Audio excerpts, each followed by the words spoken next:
I'm Luke Story. For the past 22 years, I've been relentlessly committed to my deepest passion, designing the ultimate lifestyle based on the most powerful principles of spirituality, health, psychology, and personal development.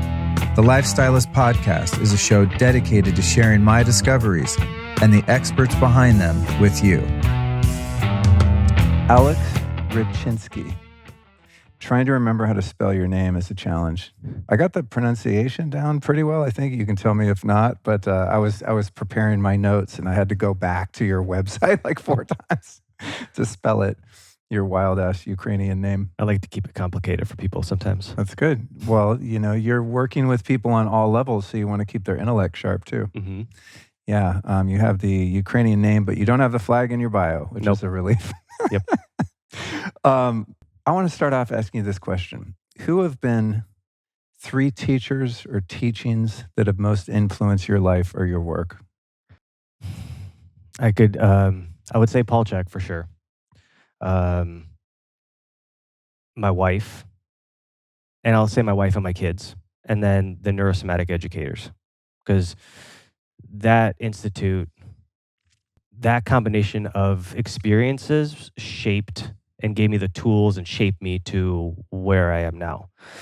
With those tools, I let my imagination go, and whatever people needed, all those, they kind of came at the right time, and you know, Paul is still very active in my life, and Sarah, my wife, and my kids are always teaching me some things. Easy, hard.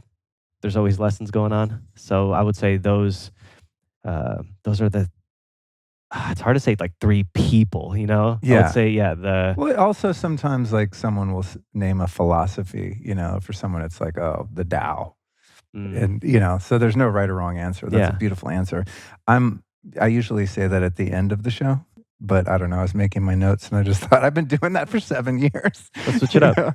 Let's just start with that. And I had a feeling you'd say Paul Czech, but I always am curious because sometimes it's like the Buddha, Jesus, Ram Dass, whatever. And but I find with men often, provided they're in a fulfilling relationship, that it's their partner, you know, their wife or girlfriend and their kids. That one doesn't surprise me anymore. The first couple, I was like, damn, that's deep. And it's so true. I mean, I think I would answer the question in the same way, being in the relationship in which I am.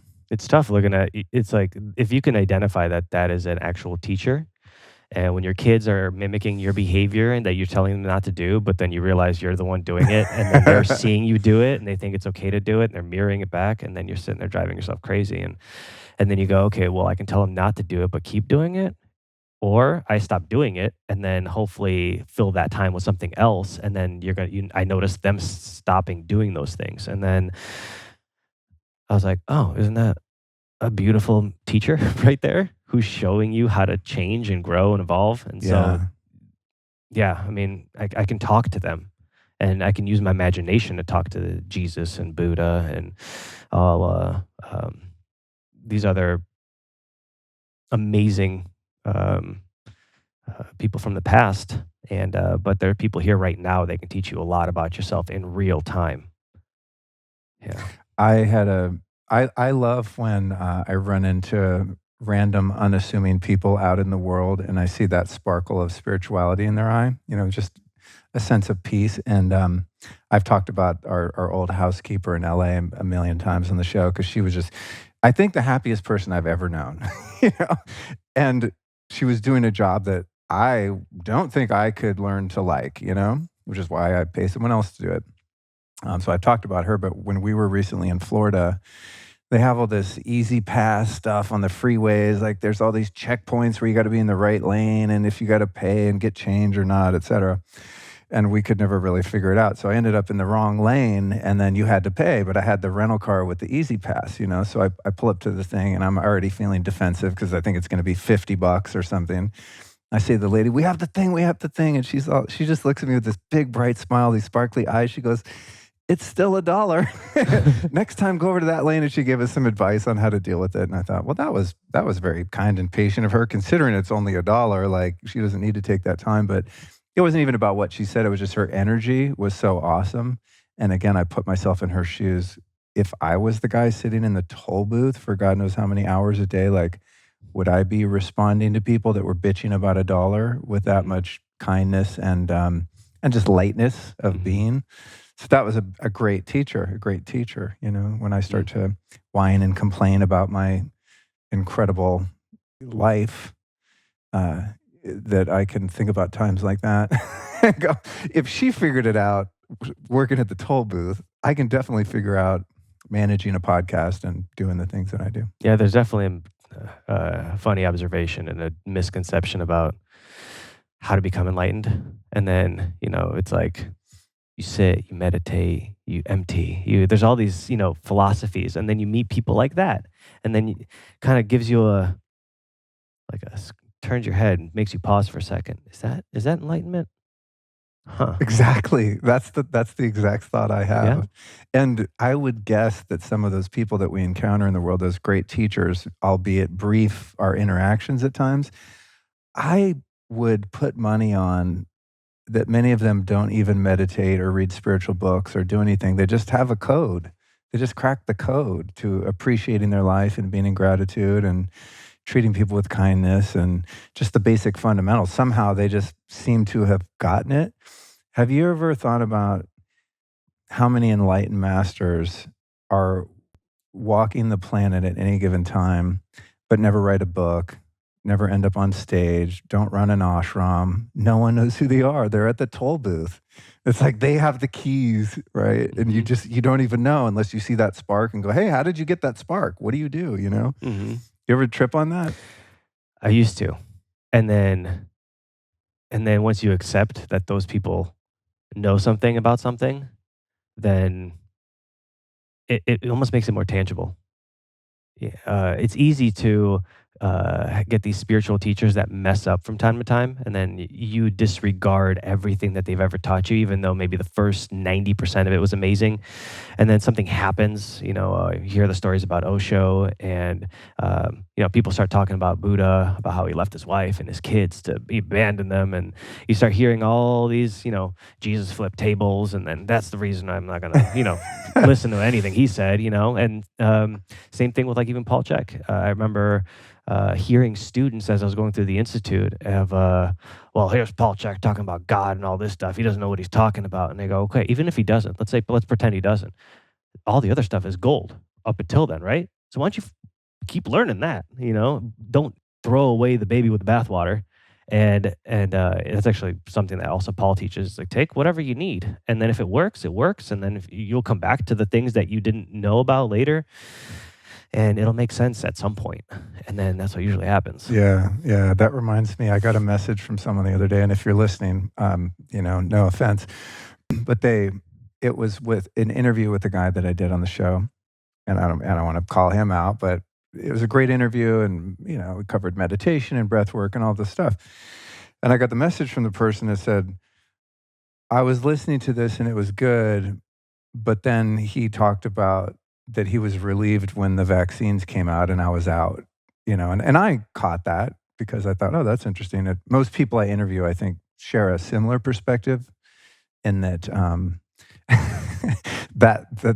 that medication arriving on the scene was not a net benefit, but from his perspective, it was like, oh, we were all kind of relieved when that finally hit the scene. And I thought, oh man. And I think I actually sent them exactly what you said, that old statement, don't throw the baby out with the bathwater. If there's a 2-hour interview that is mostly comprised of high value information and good energy, and there's 3 sentences that don't align with your beliefs or your values, like what a shame that is, right? To not be able to derive some value from that because you disagree on. I mean, it's a substantial point. I'll give them that. It's not like, oh, I like the color blue and they don't, but still, he's a great guy. Who cares? When he said that, I just thought, oh, that's interesting. He viewed the whole thing differently, but I'm immediately interested in everything else he has to say. Mhm. Yeah, a lot of dead and living people have said, if something triggers you, look into it. That's the first Yeah. sign. If you want to become more aware and enlightened, or light in yourself, then look at the things that are causing the darkness. And if that's causing pain and darkness, well, look at it. And why is it causing me pain and darkness? And then through that exploration of like pulling the the cloth out of the magician's sleeve, I like that. eventually Right. you'll get to the end, and you might have a conclusion. It may not still be on their side, but you may be more comfortable with that. Yeah. And you go, "Oh, I don't need anyone to agree with me." I mean, that's something that's just so sorely missing from our culture in general is agreeing to disagree. Like, where did that go? I mean, maybe it was never there. I don't know, but it seems we're so polarized now, and I'm guilty of that too. I mean, anyone that goes on my Telegram channel would probably look at me as a hate monger because I post some pretty controversial stuff on there. But it's to me, like my intention with it is just like, hey, look at this. This is an interesting perspective that you won't see on your TV. I don't know if it's wrong or right, but like, let's just open up the discussion. But yeah, it's crazy how human beings, the human mind has that tendency to become so identified with what they believe to be true that it actually becomes them and they lose who they really are. It's really interesting. Yeah. I have those same things, and I'll give you one of the easy ones that still gets me agitated, but I'm comfortable with it up until it affects my family is leave the kids out of it. It's fair point. No matter what it is, leave the kids out fair of it. point. Fair point. You know? Yeah. And yeah. I feel like as a collective, most of us agree. Agree to disagree. It's like you can agree, you could still disagree, and you could still have your preferences, but don't trespass because it won't be good. And either way, we can agree to disagree, but it's then up to the person's responsibility of whoever is raising children to take care of their children. And then it's that, however people want to label it, some people say it's a sickness, some people say it's a karma, some people say it's passed down ancestrally. Whatever it is, keep it away from me. Because we can, like I said, we can agree to disagree, but it will still get me real agitated if it happens. So even that's okay. It doesn't mean you're, acting on a whim. This is something I've fully investigated, dove in, looked on both sides, and that's something I'm willing to die for. And as long as people know what they're willing to die for, then living's pretty easy because then you can clearly see what's worth, especially living for.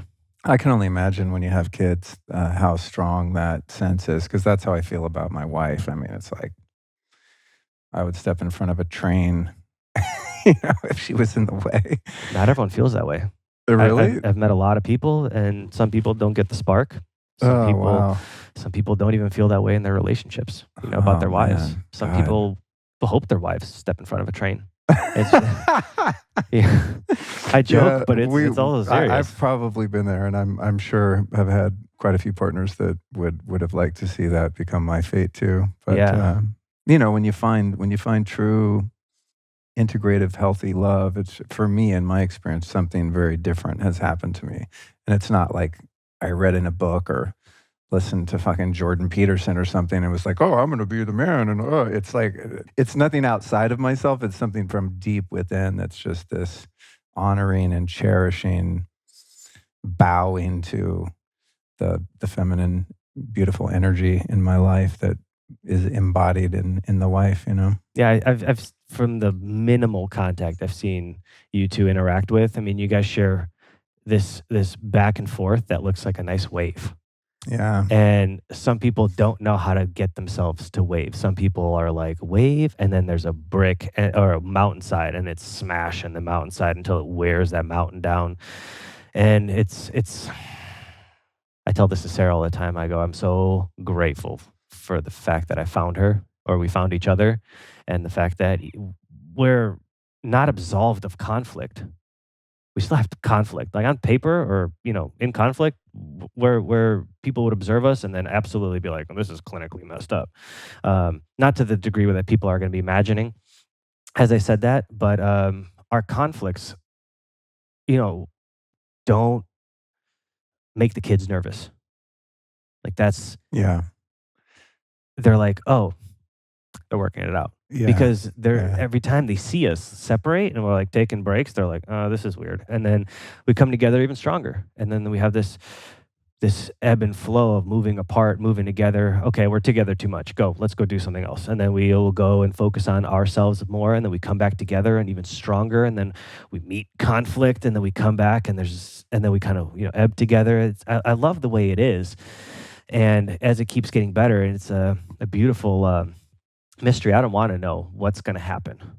I don't want to kill that story. I don't want to kill that miss story, Um, But how important do you think, and all of the stuff we're talking about is not relevant to the point of this conversation that we're going to get into, but I just like talking to you. I like the way you think. I like to learn from you, so we'll do what we got to do to get there. But how important in your relationship has been each individual's ability to self-regulate their emotions in terms of conflict? Because I find that the conflicts are so quickly diffused because each one of us is fairly decent at knowing what's ours and what's not ours, and whatever's ours, owning that and going within and sorting it out. So there might be like like a little head butting, but then each person kind of reflects quickly and goes into observer awareness fairly quickly and goes, oh, okay, I see this is just two minds colliding or two egos colliding, and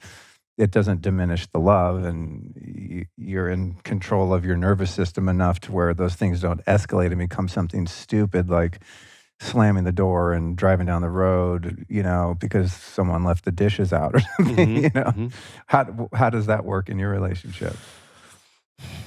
You asked something in the beginning. I'm having a tough. The ability to self-regulate.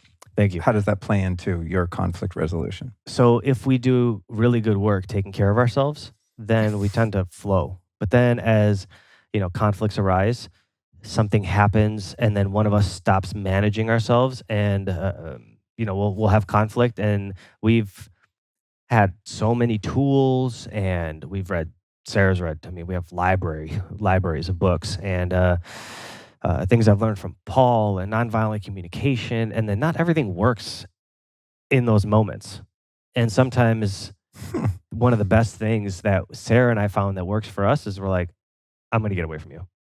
And then I go outside, she goes and regulates herself.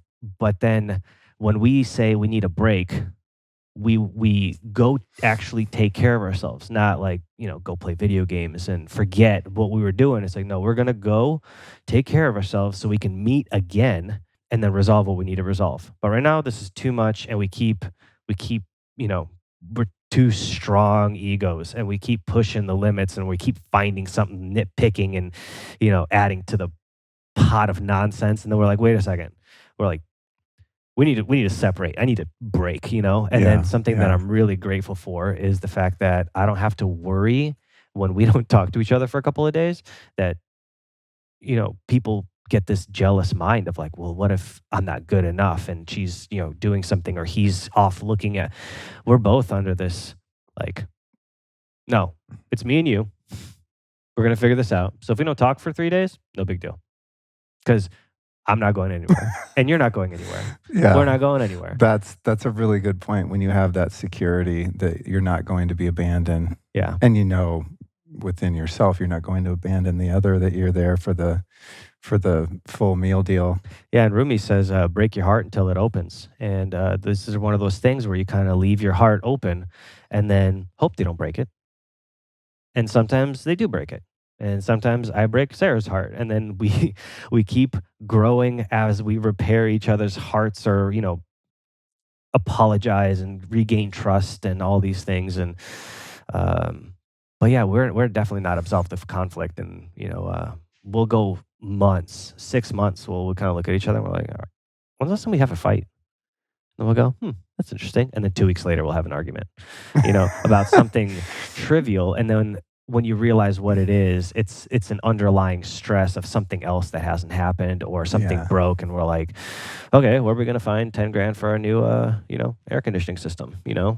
Like that wasn't in the books, and then that turns into something else. But if you don't know what that looks like, you're going to think whatever they're coming at you for is the thing that they're nitpicking you for, and it has nothing to do with that. But once you learn, okay, what is our conflict on a big level right now? And then you go, okay, well, is that part of that? And how do I best approach that? And then so, you get it wrong all the time. Like I get it wrong. I'm right a lot, and at my house I'm wrong a lot because I'm always learning things. And what worked today may not work tomorrow, but ultimately when I'm honest and open, and then feel like sometimes I get trampled on and vulnerable, that's what I'm working into right now. And then sometimes it doesn't work out, and sometimes it does. And sometimes I try to be vulnerable and I get trampled on, and sometimes I'm not vulnerable and I get trampled on, and sometimes Sarah's vulnerable and I trample on her on accident, and then we're like, we're so stupid. Why do we do this to ourselves? And then but there is this underlying level of conflict is okay. And it's like, what can we tease out of each other? And I think a couple conflicts ago where we had this conflict, and Sarah's like, "Oh, I think you brought up something for me that I haven't thought about in years." And then so she started journaling. I'm like, "You're welcome. Welcome for triggering you enough to find something in your psyche that you wanted to tease apart, Yeah, and tease yeah. together." And then that's the same thing that happens to me. Sometimes we'll be bickering, and then one day she'll stop, very dysfunctional, once again, out of context, and she'll be like, "You're not a man." And I'm like, "What? What do you mean by that?" And it stops the whole argument. And then I'm like listening for, okay, tell me, what is happening? What am I missing?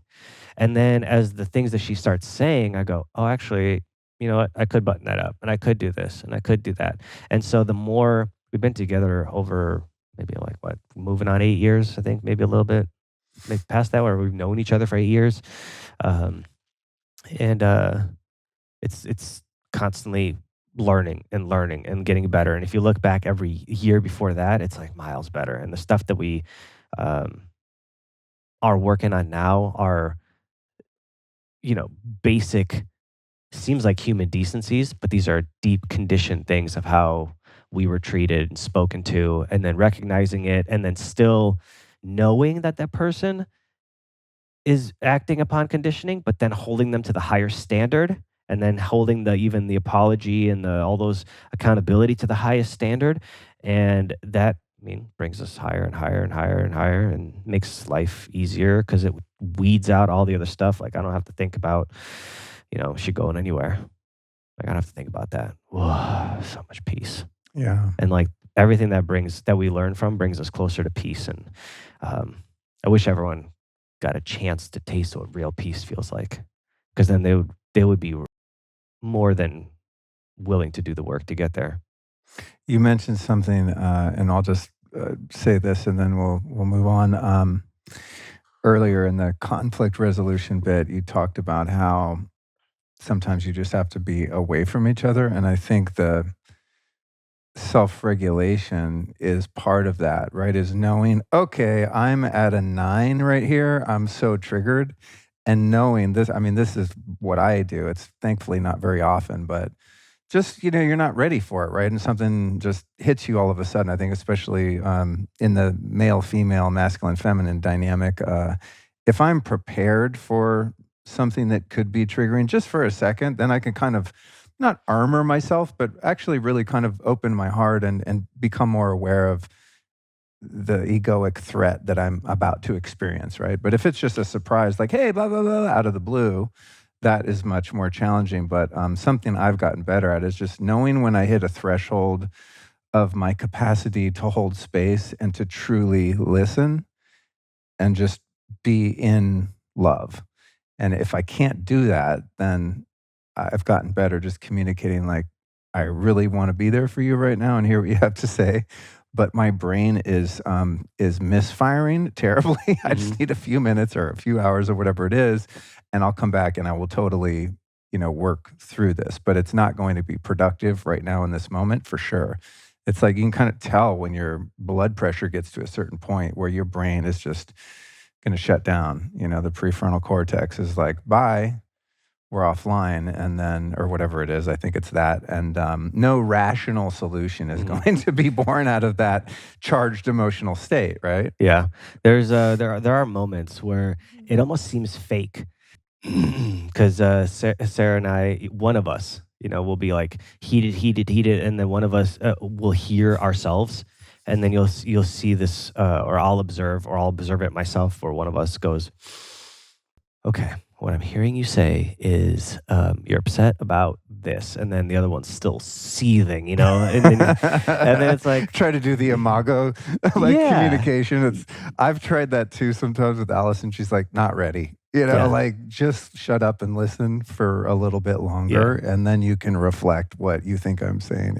yeah, and exactly like we're talking about that. It's what sometimes you got to step away. Sometimes you can't step away. Sometimes you're in the fire. Sometimes your kid is, uh, and this is why kids are powerful because you can't be like, you know what, I'm gonna be gone for a little bit. You go cry it out. I don't Yeah. have the space for you right now. So I need to go take care of me. And the more you stand in that fire, it's like standing under a barbell, the stronger you're going to get. Yeah. Obviously, you need rest after that. Those last couple sets of like walking lunges when your legs are burning, your butt's not firing, and everything is like cramping up on you, and you get a couple more extra out, and then you go back and you go, oh, okay, time for me. You know, and then once the next time until the next time it happens, then you go, "Oh, this is a slight easier." And then you kinda get your fill, but then as you absorb or you stand in the fire, they get more out, so they get more empty. As you get more full, then you go empty yourself and then learn how to, you know, sometimes reciprocate it back, or sometimes they can't receive that level of that they give you. And then so now you have to wait until they get strong enough, or maybe that's they don't need to get stronger. Maybe it was too much already in their life and you need to go and talk to them differently. And I have 3 kids and I talked to all 3 of them differently, and including my wife. I have 4 women in the house. I talk to them all differently, and sometimes they get different, versions of me that they need at the moment, and um, they'll get mad at me for it, and it's like, once again, it's okay. And then if it's the right call, if you're reacting out of a pure reaction or annoyance, then probably not the right call. But even then, they're probably going to learn from it and be a little bit more resilient. So there are no really wrong answers until it becomes, it's almost like you see them diminishing and the flame going out. Because sometimes conflict, or most of the time, healthy conflict will make the flame brighter. But when it's not healthy, it pretty much douses the flame out and they become like, I don't even want to do it anymore. I got one more question before we get into all of the physiology stuff that you're multifaceted, obviously, and the work you do is multifaceted, as I know, as someone who's been experiencing it for a few weeks now. But I do have one burning question that I think would be interesting, and that is what happened in your near death experience? Um, I was in Ukraine and I had laryngitis. This is when my parents explained it. I had laryngitis. My lymph nodes swole up in my neck, in my throat, and they took me to the hospital. My mom was with me at the hospital. Then all of a sudden, I was asleep, and my mom goes, "Well, what happened? Why is he asleep? He can't breathe." And so the nurses go, "Hey, we gave you some sleeping pills." They give him sleeping pills so my mom can get some rest. And my mom's like, "I'm not here to rest." And so, well, damage is done, you know, didn't know it was damage. So then I think my mom checked on me or someone checked on me. I don't know who checked on me. But I was blue. And so they rushed me to the ER. I wasn't breathing. And then in Ukraine, it's not like here where you can go observe an operation if you really push hard enough, or stay at the hospital. They're like, you go into the ER, the parents go home. We'll call you when your son's out or your family member's out. You can then come see them. Or um, and so when I came out of the ER, I had a breathing tube, a tracheotomy. My parents were like, "What the hell happened?" And they go, "Oh, well, they kind of gave me some like soft explanation. He stopped breathing. We had to resuscitate him." They didn't tell them I died. My grandma worked at that hospital. And if it wasn't for my grandma working at the hospital, like pulling papers and like asking for favors to get my files, they wouldn't have known that I died. And that's the difference, over there to over here. You have no say over there. Here you have more say. At least it was back then. Um, But yeah, even when you give birth and the dads are out of the hospital, and then immediately the moms, once they give birth, the baby's taken away. So there's a separation that occurs. Brutal. Yeah. And then you only get the baby back for feeding. And then again, separation, feeding, separation. And It's like days before the dad come see the baby. Um, yeah, and then so back to my if it wasn't for my grandma who picked apart files and asked for favors, yeah, they wouldn't have known what happened. But yeah, I was flatlined for How old were you? I was 3.5, 3 or 3.5, I think. Do you think that had any, I mean, obviously you were kind of in the pre-memory recollection phase, but do you feel that that had an impact on your life or your worldview? 100%. Yeah, how Yeah, so? because when people complain about stuff, and, I'm like, "Yeah, but you're breathing. It's pretty cool." They're like, "Everyone breathes." I go, "Yeah, but a lot of people don't. A lot of people don't breathe. They're not breathing anymore." So, when people go, "What's your favorite part of, getting up?" I'm like, "Getting up, my eyes opening and breathing. That's the best part. Everything else will fill itself in, with my effort, my consciousness, my direction, what I wanna get out of life." But when those eyes open and you take your breath, miracle. Because you don't know if you're gonna die in your sleep.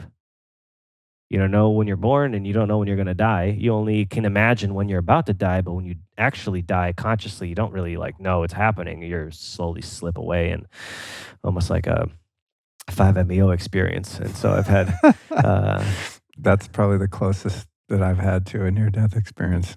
it's very similar where you're in this space of void and love at the same time. It's really odd, but then it's really intense, and because you don't have a sense of control of your consciousness yet, so it's all over the place, and then it goes either gets scattered, and that's how people get fractured, and they come back, and then they're like, "What the fuck happened?" And my psyche is all over the place. They're seeing in different areas of dimensions, realities, and people think they're crazy, but at the same time, it's when there's certain things people can't unsee once they see them. And then once you start seeing them, it becomes less of a belief and more of a knowing. And because, belief, if you believe something, that means you don't really know if it's true. If you believe to be true, but that doesn't make sense. So it's either you know it or you believe it. And you can't unknow something. You can try to forget, but you can't unknow. And so a lot of people will drown themselves after they have some of those experiences with drugs or other substances or porn or video games, and to numb out the magnitude of the potential of what they could experience in this life, because it is a lot. And I tell people this a lot, like when you're about to have a baby, if you let it destroy you and and what I mean by that is destroy everything you had, any idea you had around what you thought love was, what you thought passion was, what you thought your ability to protect someone, like that drive, that like, oh wow, I'll definitely bury someone for this person right here, um, if you let that consume that part of you to the point where you will not, like, you will break if those people leave, then it'll shatter any idea you have of what love is. And but once people get that love outside of having it in a grounded experience, they usually repel it because it's too good to be true. But it's not. You felt it. You've been there. Now instead of repelling it, go, okay, how can I get there closer every day? So that way I don't need that experience and I live that experience. And those same people live a lot of those experiences that we were talking about earlier. The mechanic that goes to work and turns a wrench, and the person that hands you takes your dollar at the kiosk. Those are people that have had probably some crazy experiences that changed their life around, and they can't ever go back because they realize that getting up and your eyes opening and taking a breath is way more of a blessing than winning $100,000. They're like, great.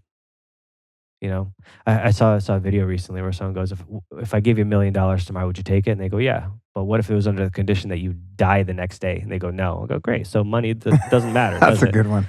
Yeah. I like I was that. like, oh yeah, that's a really good way to put it. Yeah. Another really fun experience is when you're doing well financially and you go through a dark night of the soul despite the fact that you have some money.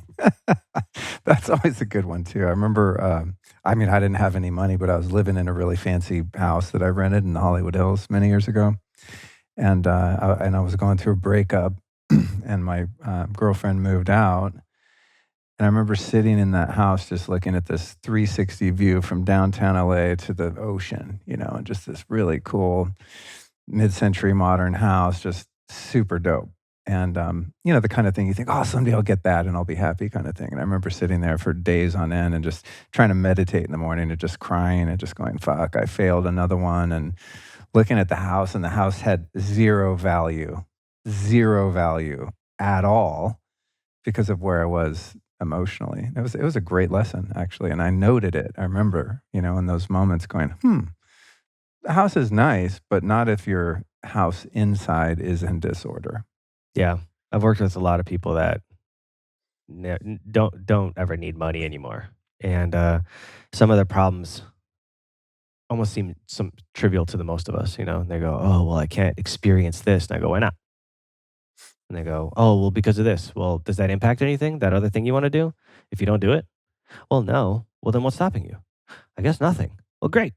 Go do the thing you wanted to do. Okay. And then like that's how simple it is sometimes. And so if people like even listen to this and go, "What is the thing I want to do?" That. What's stopping me? This. Okay, well, if I don't do this, will it impact that? If the answer is no, go do the thing you want to do. Like, make the complex simple. Don't overthink the things. And I like to play also a game with people is like this or that.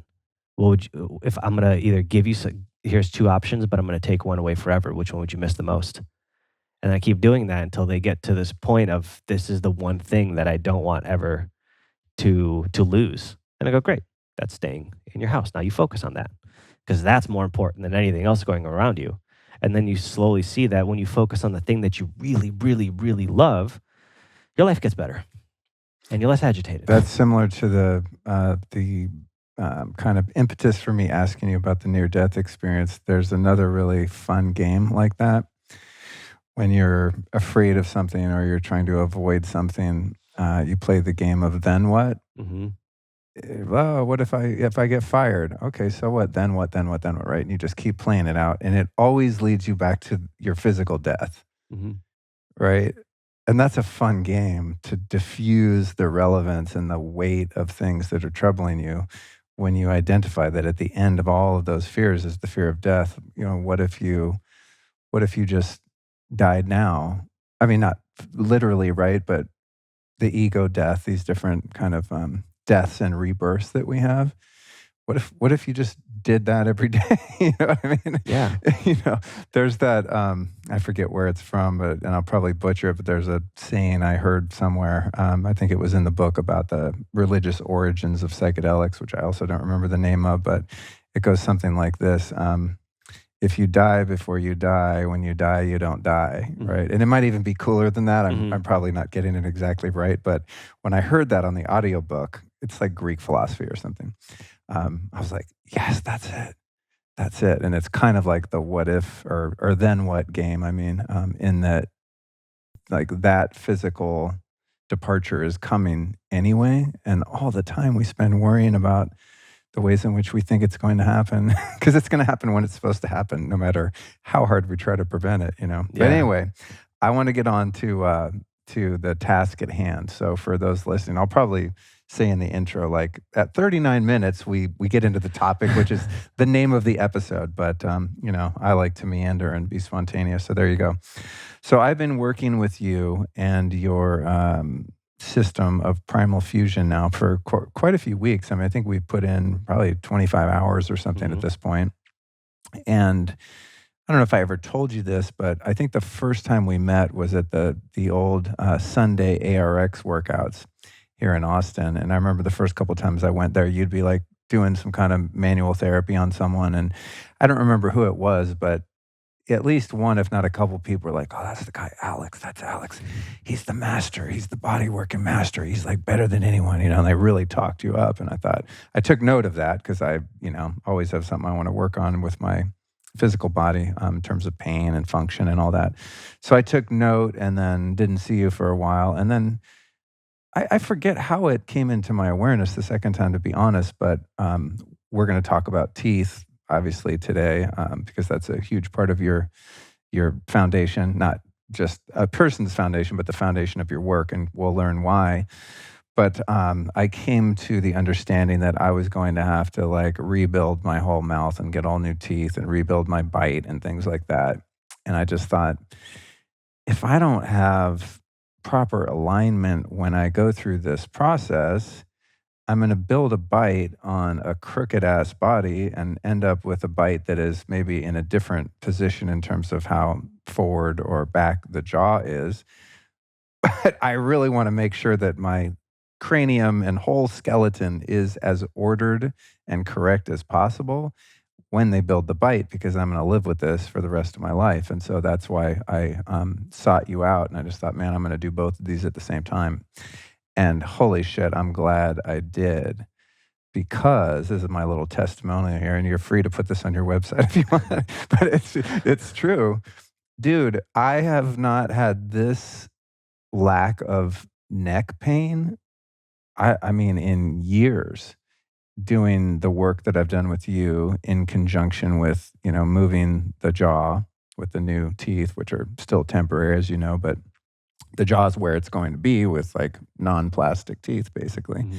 Mhm. So I'm a huge fan of what you're doing, which is why I wanted to have you on the show, because of my subjective experience. And as people listening might guess, doing what I do, being into the stuff I'm into. I mean, I was trying to think of how many practitioners have I worked with? Body workers, acupuncturists, chiropractors, physical therapists. I mean, I'm 52. It's probably been a few hundred at this point.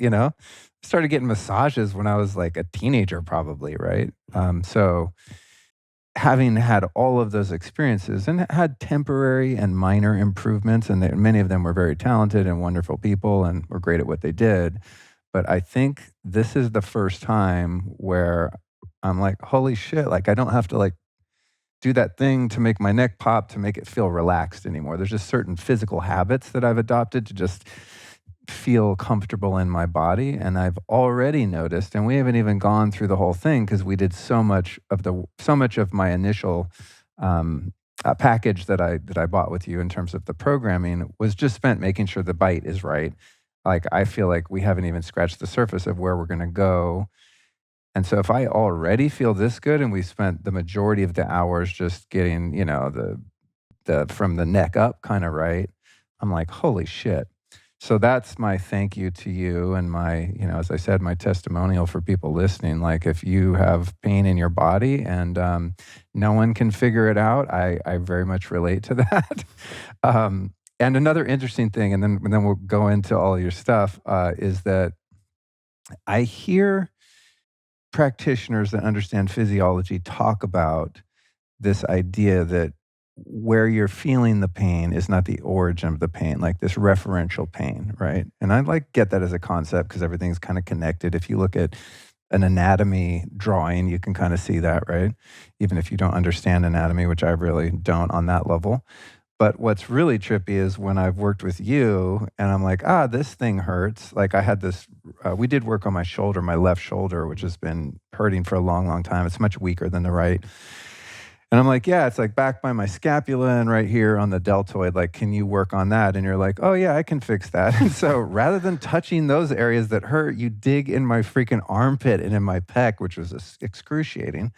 And I'm like, I mean, I didn't really doubt it, but I'm like, that's interesting because that's not where it hurts. I don't have pain under my armpit, And so you're just digging in there, grinding around, and lo and behold, like my shoulder became free. So I find that part of your work also really interesting because it's something that I've heard in theory, but never actually personally experienced. So that's another curiosity as we move forward because I have a lot more hours now to do with you also after this. So I'm like, I wonder like where we'll find my lower back pain that I've had forever that has never been able to really be resolved. We're going to find that in my big toe or something, which is really interesting. So that's my, my kind of summary of my experience with you so far. But before we get into the nuts and bolts of like all the different things that you work on, maybe you could give us just a brief overview of the ethos of Primal Fusion. Like what's sort of your elevator pitch on how you help people? You hit the nail on the head when you said if people can't figure it out, we'll figure it out. Because what we end up doing is we look at the whole person. We look at their mental, their emotional, their physical, their spiritual state. We ask them about what they went out through childhood, what's the relationship like with their kids, their parents, and their relationship as a kid to their parents, and we have lots and lots of paperwork that we have them fill out, and the paperwork itself is could be triggering and therapeutic at the same time. And It as was the very personal. yeah. I still owe you 2 documents, by the way, but I went for the hardest ones first, the longest and the most internally based, right? Hmm. But yeah, I was thinking actually when I filled the one out that was more emotional, spiritual, about trauma, childhood and stuff, I remember filling that out going, this could be very difficult if I hadn't already been spending a lot of years doing that kind of work, to the Hmm. point where I was almost like, all right, yeah, like I already dealt with all this, but Uh-huh. I still did it and gave it Yeah. my all. But yeah, I see what you mean from that perspective. Yeah, and then ultimately we do another a 3 to 6 hour assessment of all the biomechanical evaluation of the body. We look at your breath. We look at what your teeth is doing. We look at what each one of your ribs is doing, what your atlas is doing, which is your C1 vertebrae, the top of your spine where your skull sits on and meets your skull. Um, what is the condition of your teeth? Do you need to find a dentist? Do you need a referral? Does your bite line up? Is this causing structural issues? What are the different range of motions that you're experiencing? So that assessment initially takes 3 to 6 hours, and then we whittle it down. As once I teach someone how to breathe, I don't imagine I'm going to be continuously teaching them how to breathe, because the idea is learn it so we can move on. I don't want to teach someone the same thing for years. That's exactly why I give you the answers, so that way we can move on to the next stuff and the next stuff and the next stuff. So when you compile all this data and you're not afraid to look and stack them all together, you start looking for data points and knowings at the same time with pattern correlations through the paperwork, and it's being able to hold all those at the same time. And then been doing this almost 16 years that it's so ingrained that I look at paperwork, I go, oh, that's that, that's that, that's that, that's that, okay. And then all of a sudden on these categories you start seeing like the liver pile up, and you go, oh, let's look at his liver, and then you go, oh, the right shoulder hurts, they have anger issues, they're so angry that they don't even know they have anger issues, they eat like, they eat terribly, they don't go to bed on time. Oh, look, says right here that they're angry at their dad too. Okay, great. And then you start piling up all these things about someone, and then you know exactly where to look. So you're not shooting in the dark. I'm really good at shooting in the dark, but when it comes to long-term solutions, we like to gather all the information, and then once we figure out what the biggest objectives are, we tackle those first. Because if you have a power outlet that's not working, but you have a hole in your roof, like don't fiddle around with the power outlet. Fix the hole in the roof, so that way when it doesn't ruin your carpet and your furniture and your flooring, and you're sitting there fiddling with this thing won't turn on. It's like, yeah, probably because the hole in the roof is causing an electrical shortage somewhere. And if you fix that, it'll stop flipping the breaker. And then that's that looking somewhere else situation.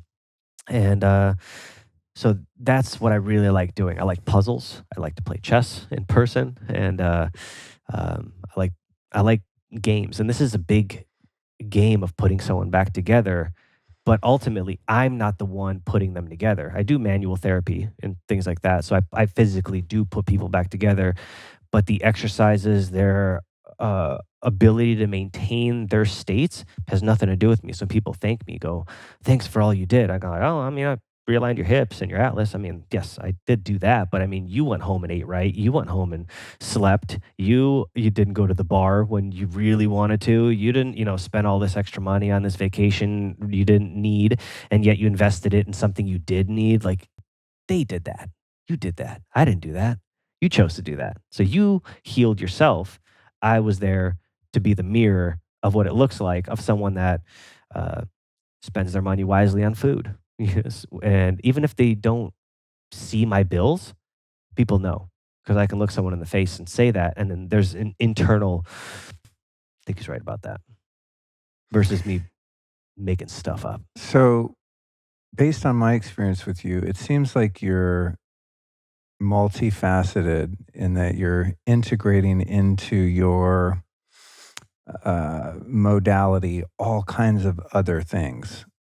And I think that's really interesting because most of us that have something wrong go around to all of these individual specialists, the chiropractor, the acupuncture, the what's that sacrocranial thing? What I always Yeah. forget how you say that. Cranial sacral. Cranial sacral. Yeah.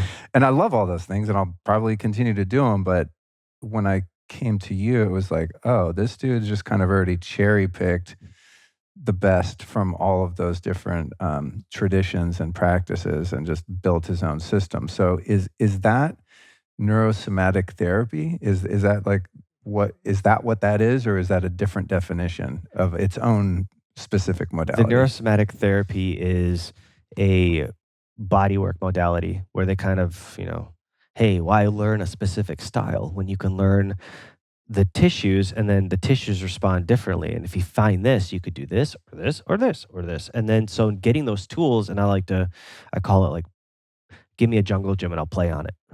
And so I'll go outside the jungle gym. I'll run up and jump over the jungle gym. So there are protocols that they teach, but as you get familiar with the protocols, you realize that there's patterns that emerge. And so you play with that. And that's with the cranial manipulation, the atlas manipulation, working on the organs because those organs hold emotions and they also hold physical matter. They also hold thoughts and they also hold your spirit.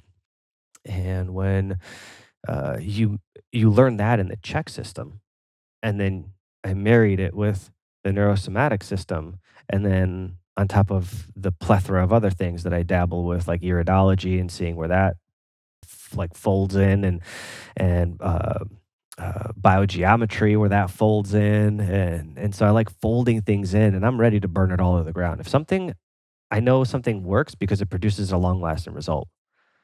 And I think why I like to cherry pick is because I found things that work and they're consistent. And then the moment something doesn't work, I'm like, let's try the next thing. Try the next thing. And I'm not afraid to ditch a modality that I highly regard in that instance that maybe someone needs something else, like neurosomatic therapy. Sometimes I'll be working on someone over and over.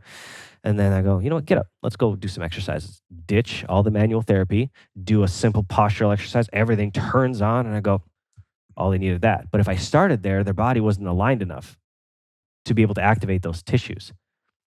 So it's crossing modalities is what makes sense to me. And when people have one modality that they do, I feel like that's great. But they also need to know what other modalities out there that complements them, because that only makes them a better practitioner and builds them better rapport. Like I've had so many people that like yourself where you came to me with the teeth already in mind, but I've sent people out for the teeth many, many times and they go, yeah, it was expensive, but I feel so much better. I go, yeah, told you, but it instantly builds rapport with whoever you're working with because you tell them the truth. Well, there's another interesting thing that I learned about how you work, because when I first heard the murmurs over at ARX, like he's the body worker guy, like he's a magician. I kind of bookmarked that for like, oh, cool. Maybe when my body hurts, I'll go get a great massage, Mhm. And then when I finally contacted you, you're like, yeah, that's not how I work. you're gonna you're gonna get I think it was a 10-hour or a 20-hour package, and in my case, because we had so much, from the neck up work to do, we went with the 20, and then I just did another one, and it's not cheap either. But at what point did you decide, like, oh, I'm not just going to get paid $250 an hour to like work on someone? Did you find it annoying or futile to try to just give someone temporary relief from their aches and pains, and then eventually decide, you know what, we're going to go all in on my whole program for at least this minimum of hours so that we can see results? Like, what was your thought process there? So there's several steps to that process, and one of those steps was exactly, he's the best body worker, which I am really good with my hands and I could fix things really quickly. But then I noticed over and over again that it wouldn't stay because no one listened to the other advice. Like everyone still ate gluten, which inflamed their gut, made their back hurt. And then they'd come back and go, hey, can you fix my back? And I Dude, go that's so true. over and over. And I felt like Yeah. a mechanic. And it was like eating at my soul because I was like, hey, you should probably stop eating. You need to stop eating gluten. Here's some books about it. Here's some resources. Here's the inflammation. Here's what, here, you could take care of this problem and never see me again. And they're like, oh, no, no, no, it's okay. So that was step one where I'm like, I'm done. I'm done being a mechanic. It's eating at my soul. I used to go work at golf clubs, and those guys would tip me more than I would get paid because they're about to go swing clubs with the boys, and their back would be hurting, and then they tip me hundreds of dollars for 10 minutes of work, and they're like, "Whoa, I can go." That was the best round of golf I've ever had. You'd see them, put their atlas back, and then all of a sudden they're swinging perfect, better than they would ever have any warm ups, no matter how much time they spend on the on the green, or no, the green is the driving range. You got me. Yeah, wherever they warm up I've only their played golf drives. once, and it was at a putt. No, I did play. I played real golf one time, I think. But then it kept eating, because then the cart will come up with like the Miller Lights and the Budweisers and the Gluten juice. gluten juice and the, all the other candies, and then they like load up, and I'm like, oh, this is annoying. And so I gave that up, and I didn't want to work with them anymore, because all they wanted to do was avoid their wives, trash their bodies, and play golf and ignore the things that were really bothering them that could make all their lives better. But they're focusing on this little tiny ball, which they absolve all their problems into. But yet I'm painfully aware of this, going like, I'm part of the problem. Yes, I'm helping them, but I'm taking money for something that doesn't feel It's good like an anymore. enabling position. Yeah. And so that's when I started doing programs and going, it's either you're going to work with me or you don't, because as irritating as it is, I've seen this happen over and over and over again. And I can guarantee that if you follow the things, you're going to get better and you're going to stay better. Sarah's always telling me my favorite quote is, they say a lot is, I did the math. And so when you calculate like a 10-year or 20-year process of going to other practitioners without knowing what's actually going on in your body, the calculated cost is enormous. Throwing out $20 here for copay. Oh, copay ran out. Oh, it's okay. It's $100 here. And so when you calculate the accumulated cost of all the practitioners, when you don't actually know why you're going to them and hoping that they're going to get it, and then every time you don't get the thing that you need, your hope level drops, and your hope level drops, and the people that come see me go, I have no more hope. And I go, here's some hope.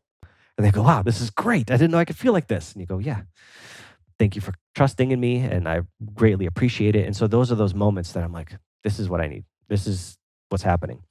Well, from a client perspective too, in vet, I think my first round was like 10 grand for, was it 20 hours? 20 hours. Yeah.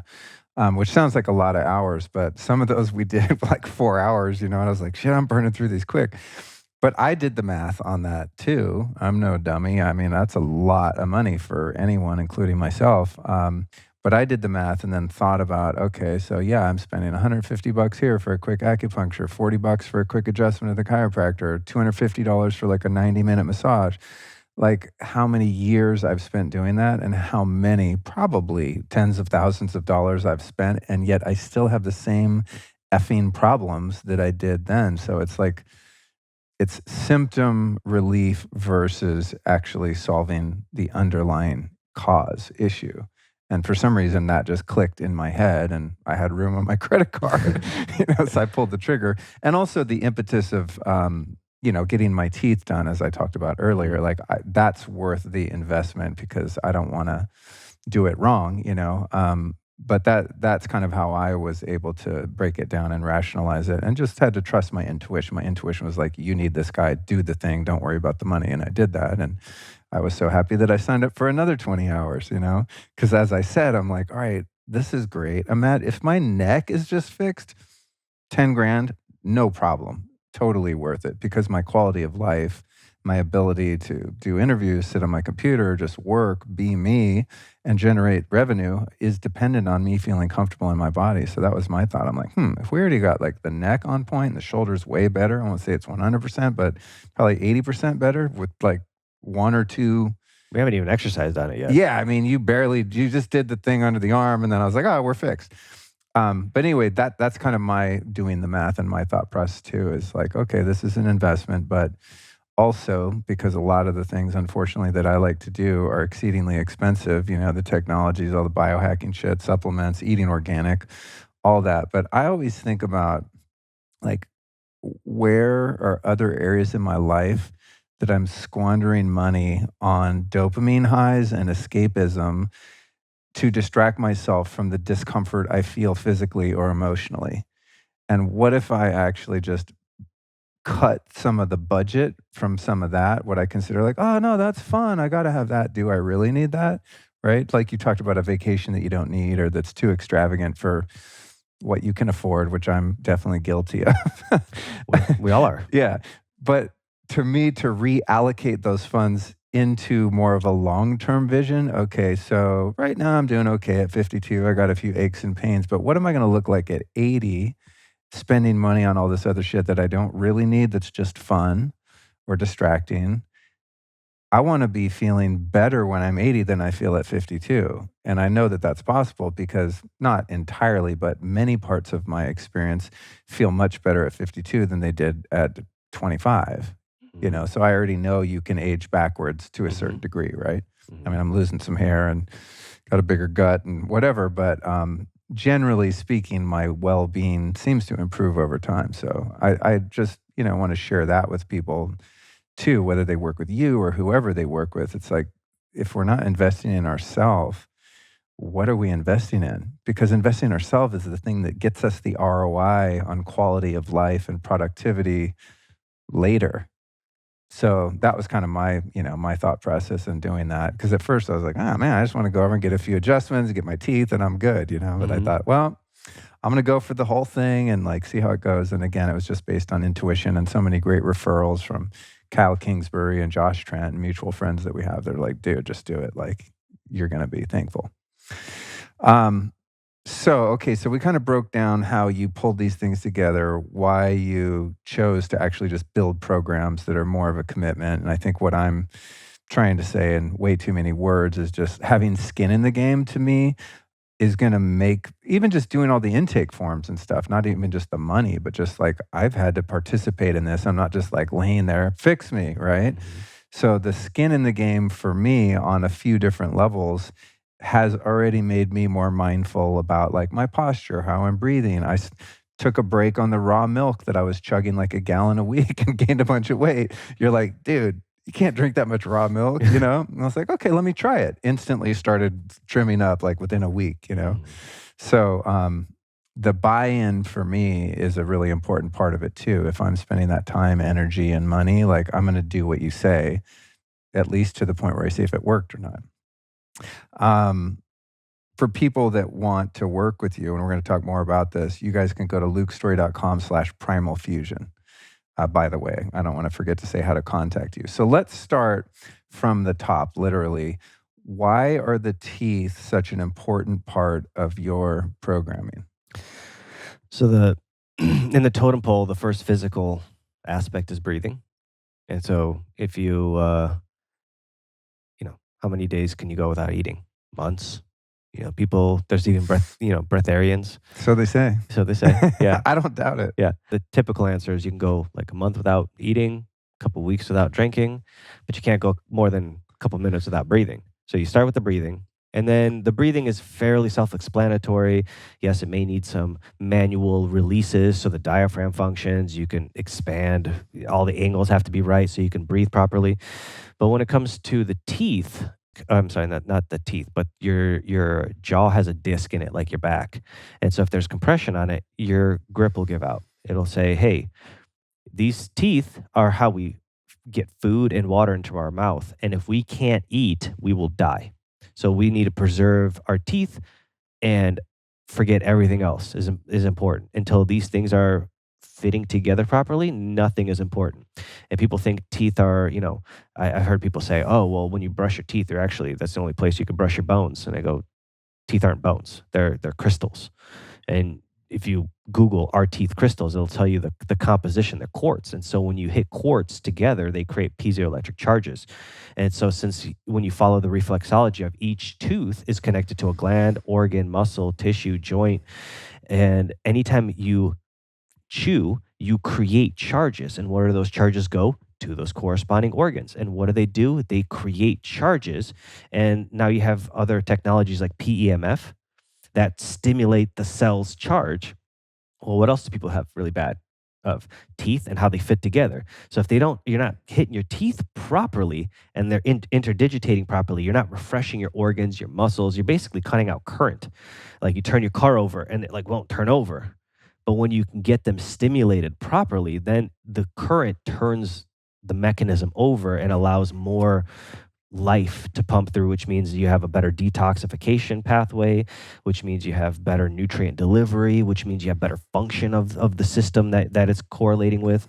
And that's why it's really important, because if your teeth don't fit and you put pressure into them, like a hydraulic press, if the hydraulic press feels like it's going to break, it will release tension. And so a lot of people that have like use wrist straps or elbow guards or whatever they're using to stabilize their grip, because their grip's out, almost every time it's coming from their teeth.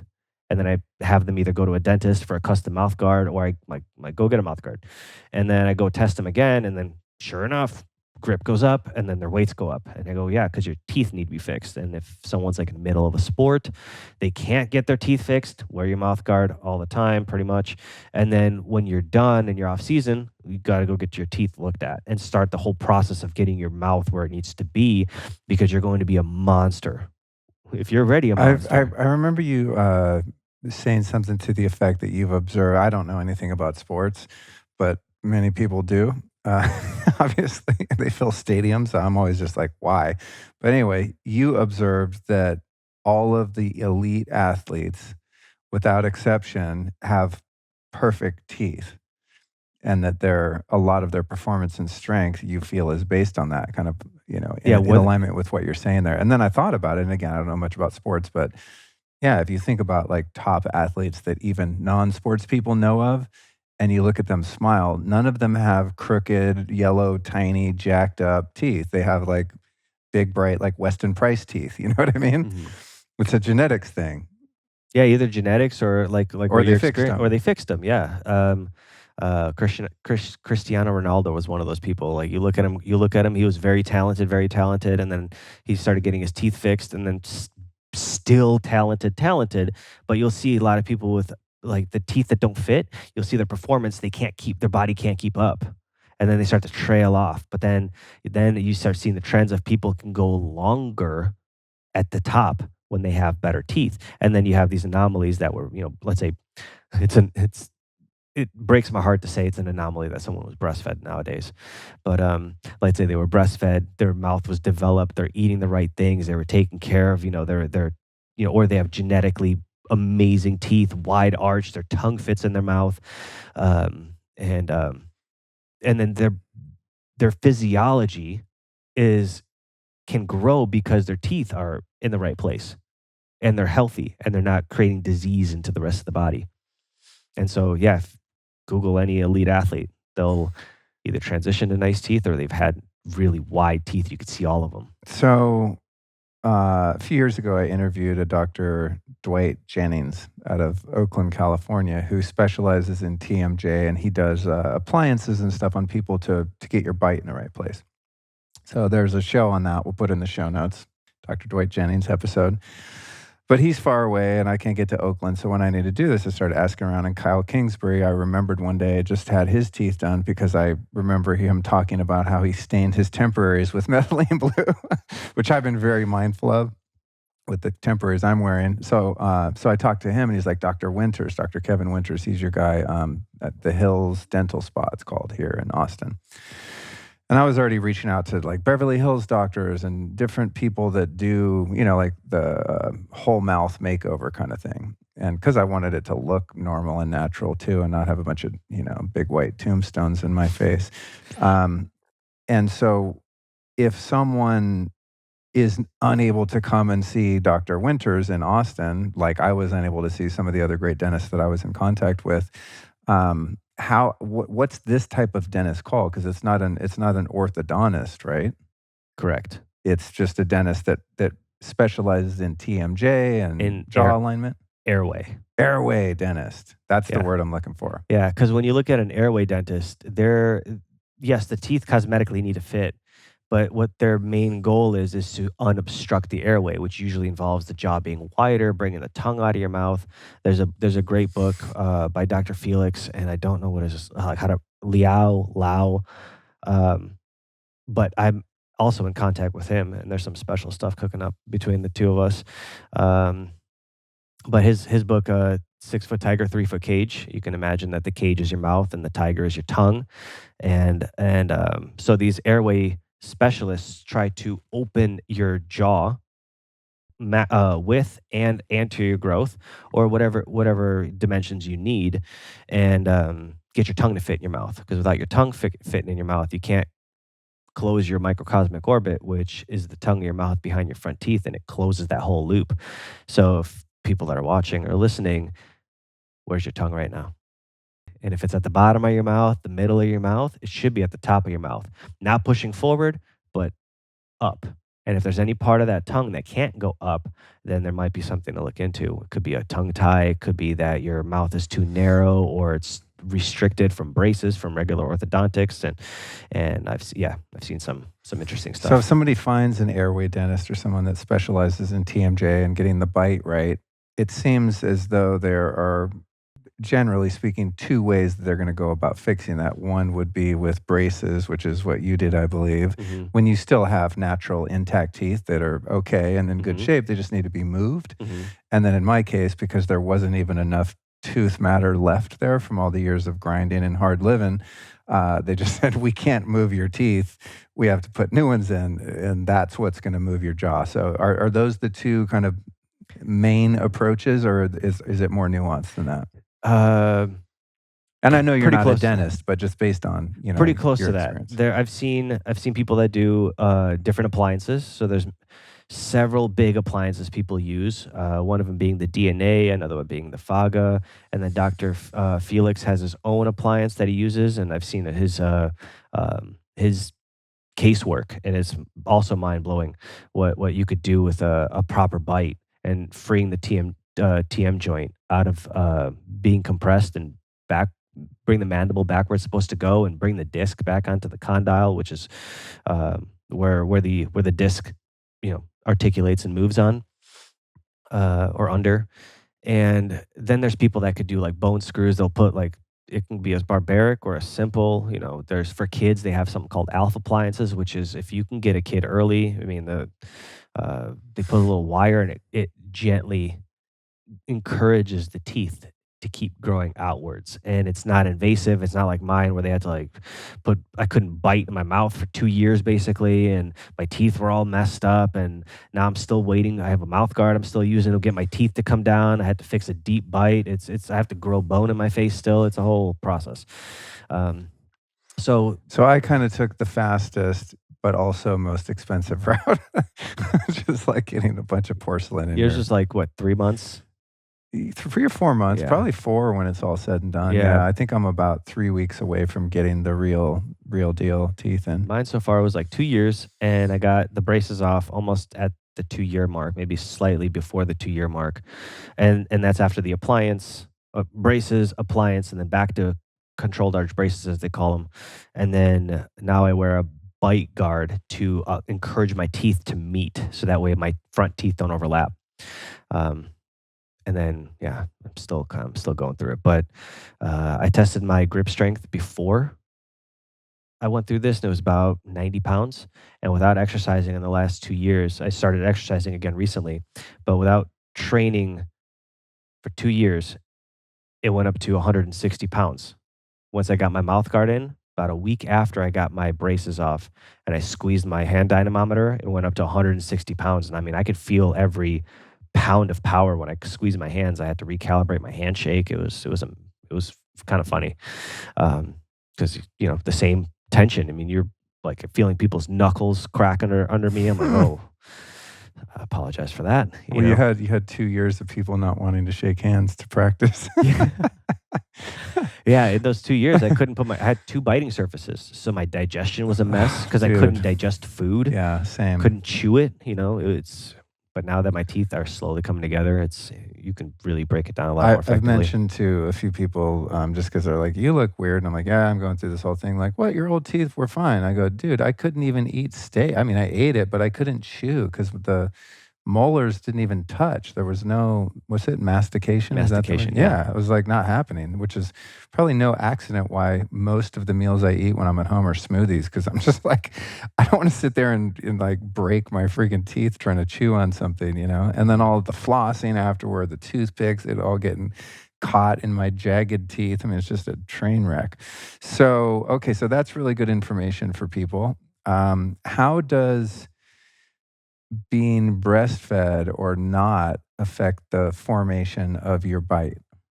So when you have a bottle and you tilt the bottle backwards, it's a passive system where the baby can go like very simply suck the milk out of the bottle. But when there's a breast in the baby's face, first of all, the breast is in the face. Oops, didn't mean to hit the mic.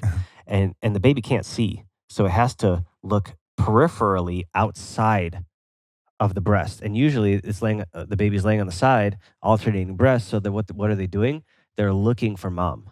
And they're doing it by stretching their eyes as far as they can. So they're developing the peripheral vision.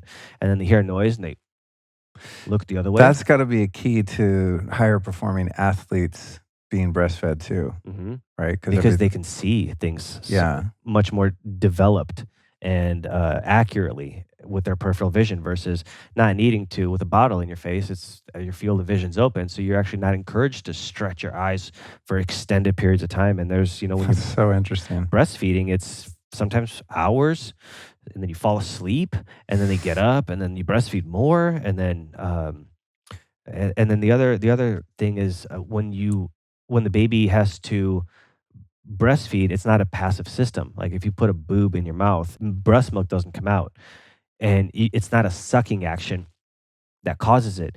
It's you.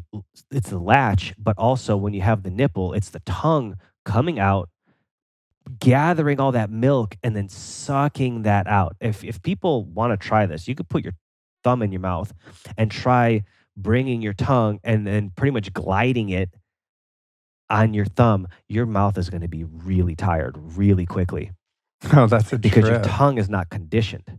Right. And so when a baby is sucking for hours sometimes, there's so much conditioning that is occurring, which is, well, your tongue is fascially connected to the base of your skull, and your suboccipitals are the muscles that connect under the base of your skull. Several of them connect to your atlas, which is responsible for 50% of rotation through your spine. Now you have also the lower six cranial nerves that pass through your atlas. So if that's obstructing, now you have obstructions on cranial nerve 7 through 12 and all their functions. And then that stabilizes your sphenoid. So your occiput and your sphenoid articulate together, and your sphenoid, your cranial nerves, your optic nerves go right through your sphenoid. So if you don't have a stable occiput, you don't have a stable sphenoid, which articulates with almost every other bone in your skull, and it distorts your vision, and you're going to focus harder to see, which means you have to put more effort, energy to think and observe, and it's not as easy. So the breastfeeding stabilizes your vision, stabilizes your neck, and then at the same time, while they're pulling their tongue up, it expands the arch of your mouth Oh, wow. and it pushes the teeth apart. And so For women that don't produce milk and are left to bottle feed, has anyone invented like a prosthetic boob, rather than a baby bottle? I mean, you think about like all of the ridiculous sex toys they make, right? I mean, you have like there has all these like silicone body Yeah. parts, right? Not that I've ever touched them myself, but no, you know what I'm saying? It's Yeah, like you think, hey, if there's any innovative entrepreneurs out there, we need that, right? Imagine like a baby bottle that doesn't have that fake ass little nipple that doesn't provide all the benefits that you're describing, but that actually needs to be sort of manipulated according to natural order to Mhm. get the proper result for the baby. I would love to know if there was, but There probably isn't, but the good news in the is future there will be. Someone will figure it out. as we're talking about it, someone's Someone who has a sex toy company is like, I'm missing a market share here. might be, yeah. We might have started Just have to something. make it out of something non-toxic. Mm-hmm. Yeah. And Organic. hopefully also not human flesh. That'd be pretty weird. Organic latex. Yeah. Well, everyone wants to be transhuman and shit and like invent these silicone, robots. So let's start with the breast. There you go. It's probably the best use of that technology. I know what. I actually wanted to ask you about the tongue tie thing. You mentioned that, but that's something that I'm starting to learn a little bit more about. And from my very limited understanding, when a baby's born, that's something that a specialist can determine, and they can kind of cut it loose with the laser in a fairly non-invasive way, so that that's not an issue, Mhm. which I think you can do as an adult too. the way I never thought I had it. I was like, "Oh, too bad for them," when I heard of tongue-tied, because 'cause I'm like, I seem fine."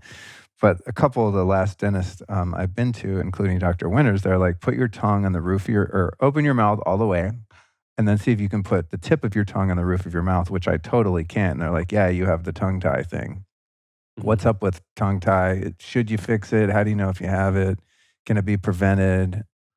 From what I understand and what I've observed, I've never seen anyone grow a tongue tie in the middle of their life. Okay. So you're most likely born with it. And the problem is most people also don't get their tongues looked at very often. It's overlooked. So does it grow? Does it grow midlife? I don't know.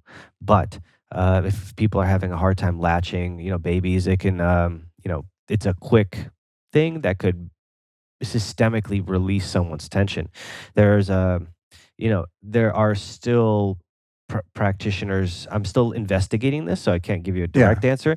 But there's people that are like laser cuts the best. There's another one that one of uh, one of my biological dentist friends, colleagues, former clients, Dr. Darren Ward, he's in Michigan, and he was telling me about. I can never remember the guy's name, but he does uses Q-tips and and basically teases the fascia apart, so he doesn't have to do a strict cut, but he basically loosens everything up um, after numbing it, so that way you don't notice what's going on. But then but moving all that fascia and separating it layer by layer versus a distinct cut. Oh, interesting. But from what I've heard, people that did get tongue tie releases, some of them report that their whole body systemically relaxes because their tongue goes in the position that it can go, and it stops falling into the back of their throat. Because if it can't go up, it's going back, Which affects the airways. which affects the airways.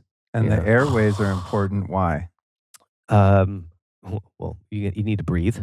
With oxygen, your body detoxes the system. Your body, your muscles function more effectively. I mean, or else your tissues die. You have to oxygenate your blood cells. And then those cells also die. So you have to keep reproducing that. And if you are, let's say, in a sense, breathing through a straw, picture that breathe through a straw the rest of your life. And then what's going to happen? Your body's going to become ischemic. Your body's going to accumulate toxins. Your body's going to get locked up because it's so busy getting rid of garbage that it can't accumulate new minerals. And then your body can't function as effectively. And now you take that straw out, or even like the same thing of teaching someone how to breathe from their chest to their diaphragm. How many yogis I see that are selling programs like breathing from their chest to take a deep breath, and then their chest goes up, and I'm like, oh God, another one. Why can't they breathe from the belly? And like let the people figure out. Let the belly come out. It's okay. Like Yeah, but it's supposed, yeah, the but it's abs, bro. supposed to happen. I know, but it's supposed to If you're happen. a yoga influencer, you got to be ripped, man. You can't have your belly popping out.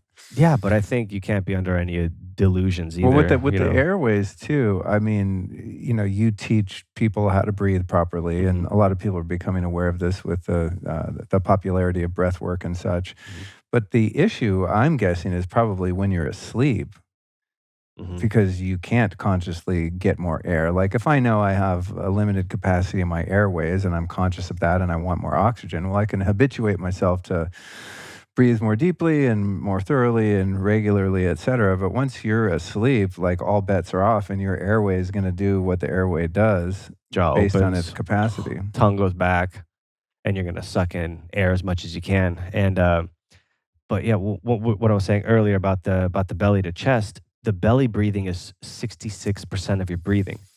And then, so if someone reverse breathes, they're only breathing with a shallow third of their breath. Now, if you reverse that, now you have literally double the amount of oxygen and 10% of the work, because your chest has two mechanisms: belly out, which means the diaphragm comes down and vacuums the air in. Inhaling is passive. Like, you don't have to, uh, what's it called? Inhale. But your body will always exhale. Oh, I'm sorry. Inhaling is active and exhaling is passive. Your body will let the air out, but then inhaling is a choice, a physiological choice, but it's still an active process that has to occur. But when you exhalation isn't. And so when you breathe in from your belly, the diaphragm goes down, pulling air like a vacuum into your mouth or into your through your mouth into your lungs. Or when you breathe from your chest, your scalenes, your sternocleidomastoid, your pec minor, and some other muscles have to lift your rib cage. Now picture the muscles that are about this big. Maybe a sternocleidomastoid is about the size of your thumb. So you have muscles that are about the size of maybe 4 or 5 fingers on each side, lifting your rib cage 25,000 times a day. And then what ends up happening? Your head goes forward because it's heavy. Your rib cage is heavy, or the diaphragm lines the whole underbelly of your rib cage, and there's this huge thick tendon. And I like to think of it like an umbrella. You pull that thing down, and the umbrella opens and vacuums that air in, and then you close the umbrella. In one movement with one muscle, you get 60%, 66% of the accumulated air that you can't even get if you only breathe through your chest. So now, if you do both in a deep meditate in a meditation, you are going to be so filled with oxygen that you're going to go somewhere else. And once again, your body is able to process and the toxins, get more oxygen into the cells, and ultimately function better, think clearly, and be able not be so hot and like the element of fire, and not be so inflamed. You can let all of that go by switching the way you breathe, and you really can't do anything. You can't control any biological function, blood pressure, um, any kind of uh, systemic system is influenced by the way you breathe. So if you have too much pressure, you can alleviate that by not putting so much pressure on when you breathe. Huge. Huge. My thought with preparing my manuscript for today was that we would kind of start at the top of the head and work our way down to the feet, and hopefully we can get there. But I keep thinking of other stuff. We haven't even gotten below the neck yet. I mean, I guess the breathing is essentially, but you're doing it from up here. But I remembered two very interesting experiences. Well, there's three things. The work that you did on the cranium, so note that. Second was you massaged the inside of my mouth and my tongue and all that, which was really freaking wild. And then the wildest of all by far was the eye massage, wherein you took, I mean, my eyes were kind of closed, so I didn't see, but I think like Q-tips Q-tip. basically went inside the eye socket and massaged that, which was incredibly uncomfortable, but did very obviously and instantaneously release the ability for me to actually move my eyes in all directions. And then now I've been playing with those exercises a little bit more too to see where the stuck points are. So what can you tell us about those three things? Cranium, eyes, inside the mouth. Oh, and then we did balloons. We did the nasal balloons too. So there's 4 things there. So your brain and your teeth are contained in a skeletal structure. Most people think they're fused. All those sutures are fused, but on dead people they are, but on living people they're not. And you could put your fingers in your ears and then pull back on like a 45-degree angle while your fingers are in your ear holes, and then get a book and put your foot on one book. You're going to notice your temporal bones move.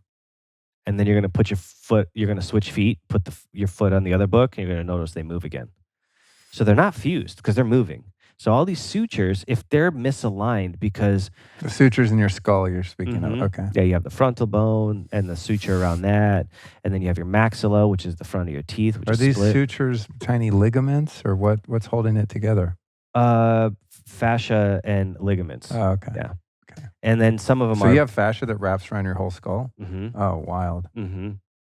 Yeah. It's like, remember when I was pulling your hair? Yeah. That was releasing that epicranial fascia, which is the fascia that's on the outside most, like right under right under your skin.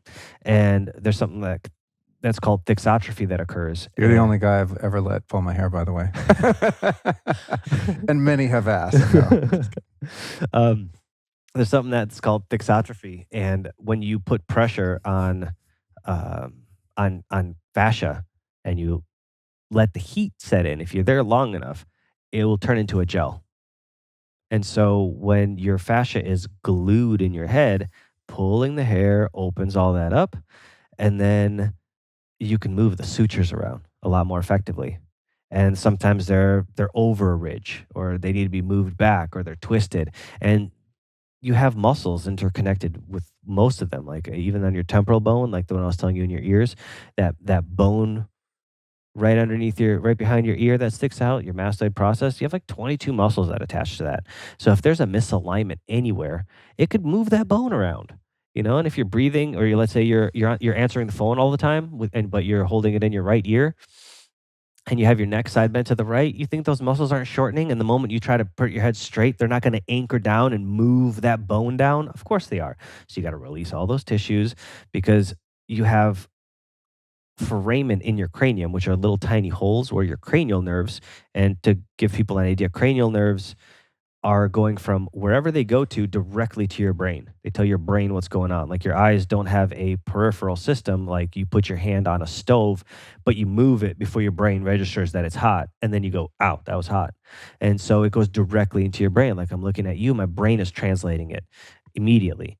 And that's why even blind people, when you ask them about certain emotions, they can repeat them, is because there's a neurology that your facial muscles, your brain is built with these emotion centers, and they know what they look like. So if someone's never seen anyone before and they can't use mirror neurons, and you go, show me you being sad, they'll frown.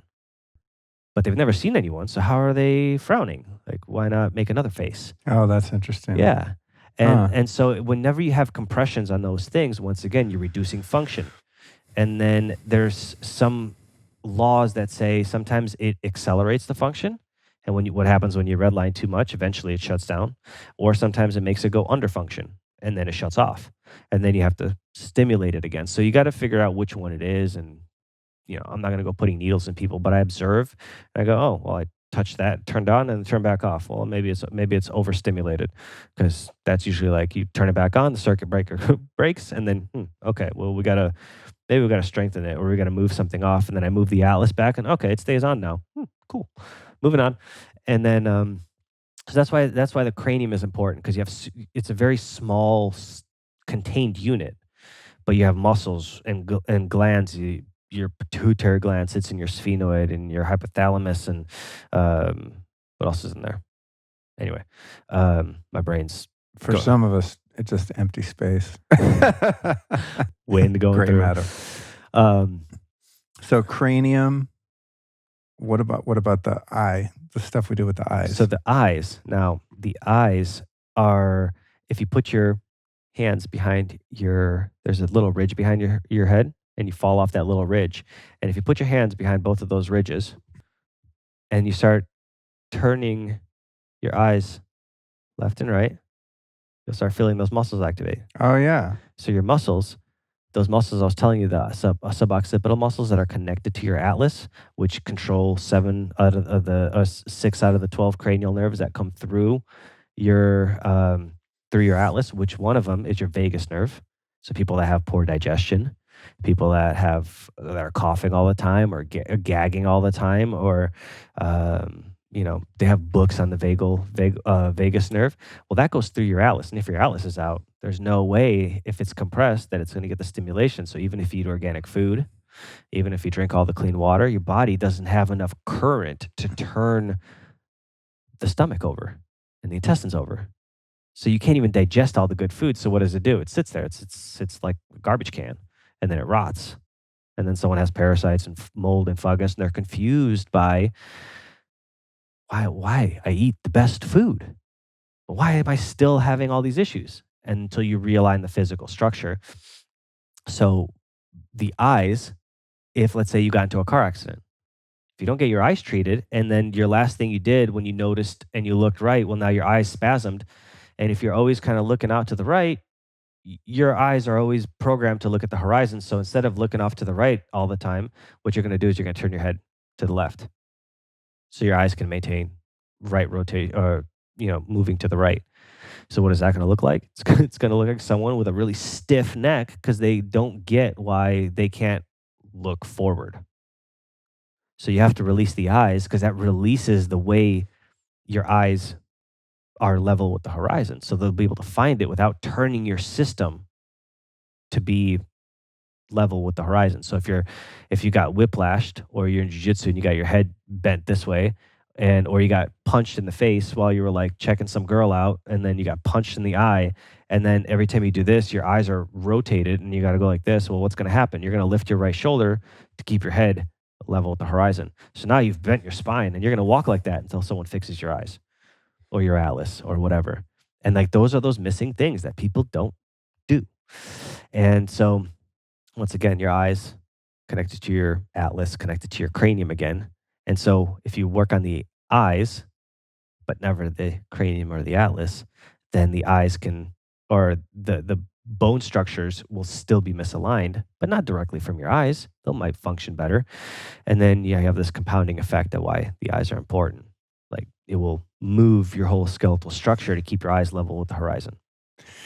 With the nasal balloons, I've done a couple episodes on that with Dr. Dean Howell from, he invented something called neurocranial release, I think is what he calls it. But he does the balloons, and then just for the show notes and for reference, if people want to deep dive this, in the interest of time, we'll just get your approach. The other one was Dr. John Lawrence, who I've done this with a lot. Just last week he did one. He always wants to do the balloons.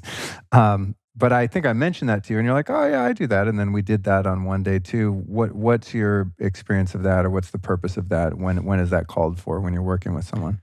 I like to offer it with people who have like deviated septums, or I've done it on a lot of UFC fighters, grappling sports, people that get directly broken noses, a couple motocross people here and there, but a lot of fighters and a lot of also regular people that broke their nose with little league baseball. And I'm like, they left it, and then now they can't breathe. They're thinking about surgery, and I'm like, you can always get surgery. How about we try this first? And I've had clients in the past that have told me that how their family members got the surgery and they still can't breathe. And so I'm like, wait, so then I'm like, okay, tell me about the surgery. And then Like the deviated septum surgery? yeah, Yeah, I so, had that a long time ago, yeah. yeah, so it's things like that, and people don't realize there's turbinates, and like a turbo in a car, it spools and cleans the air. So even though there's a smaller volume of oxygen going through your nose, those turbinates are act as turbos, and so when air makes contact, they also increases their velocity of the way they move, and they can go down your airway more effectively. So they hollow those out. Now you don't have those anymore. Now you don't have a turbo in your nose. And so there's a lot of people that have gone through very expensive surgeries and still, like I said, can't breathe. And if you're breathing through your mouth because you can't breathe through your nose, you're activating your sympathetic nervous system, your fight or flight. Your body is always thinking that there's something to fight, or there's something to, run from, or you're frozen. Getting your body back to breathing through your nose activates your parasympathetic nervous system. It allows you to be calm, be sedated, not in a, paralyzing type of way, but be in yourself so you can think clearly, paint, do art, and you're not worrying and looking over your shoulder, and you're not anxious and depressed because like things are happening and you don't know why they're happening, but your body feels like it's dying. So it's really important for someone to be able to breathe through their nose, because you also have, boogers in there. Why do you have boogers? Because you have nose hair. And why do you have nose hair? To catch all the dirty air. Your boogers are the product of your nose hair catching bacteria from going into your body. But people that breathe through their mouth, there's no filter. So you're sucking in whatever air is going in, and it's laying all over your tongue, down your throat. There is no spooling of that and cleaning of that air. That's what those hairs are. They're little filters. So, yes, there's still a bunch of bacteria that will still get in, but then you're going to notice it lands on the moist tongue. Bacteria in moisture in a moist environment breeds more bacteria, which affects your teeth. And now you have this whole problem of people's teeth. And then where does that go? It goes, there's digestion. They swallow all that garbage and it goes into their gut. Now they breeding bacteria and shooting it into their stomach. Now it's in their intestines, and now we have mess. So breathing through your nose is that important outside of meditation. Would too. you describe for people that, don't go back and hear those other shows that I did specifically on this, would you describe the process of how the balloons work? So the balloons, you put the balloon on a little blood pressure cuff, and you maneuver it deep into the nasal passage, and you fill it up for, sometimes you hold it for a couple of seconds, sometimes you only hold it for 3 pumps, and the moment it's maximal contraction and it opens all that up, and then you deflate it and pull it out. And have I gone in with my finger yet?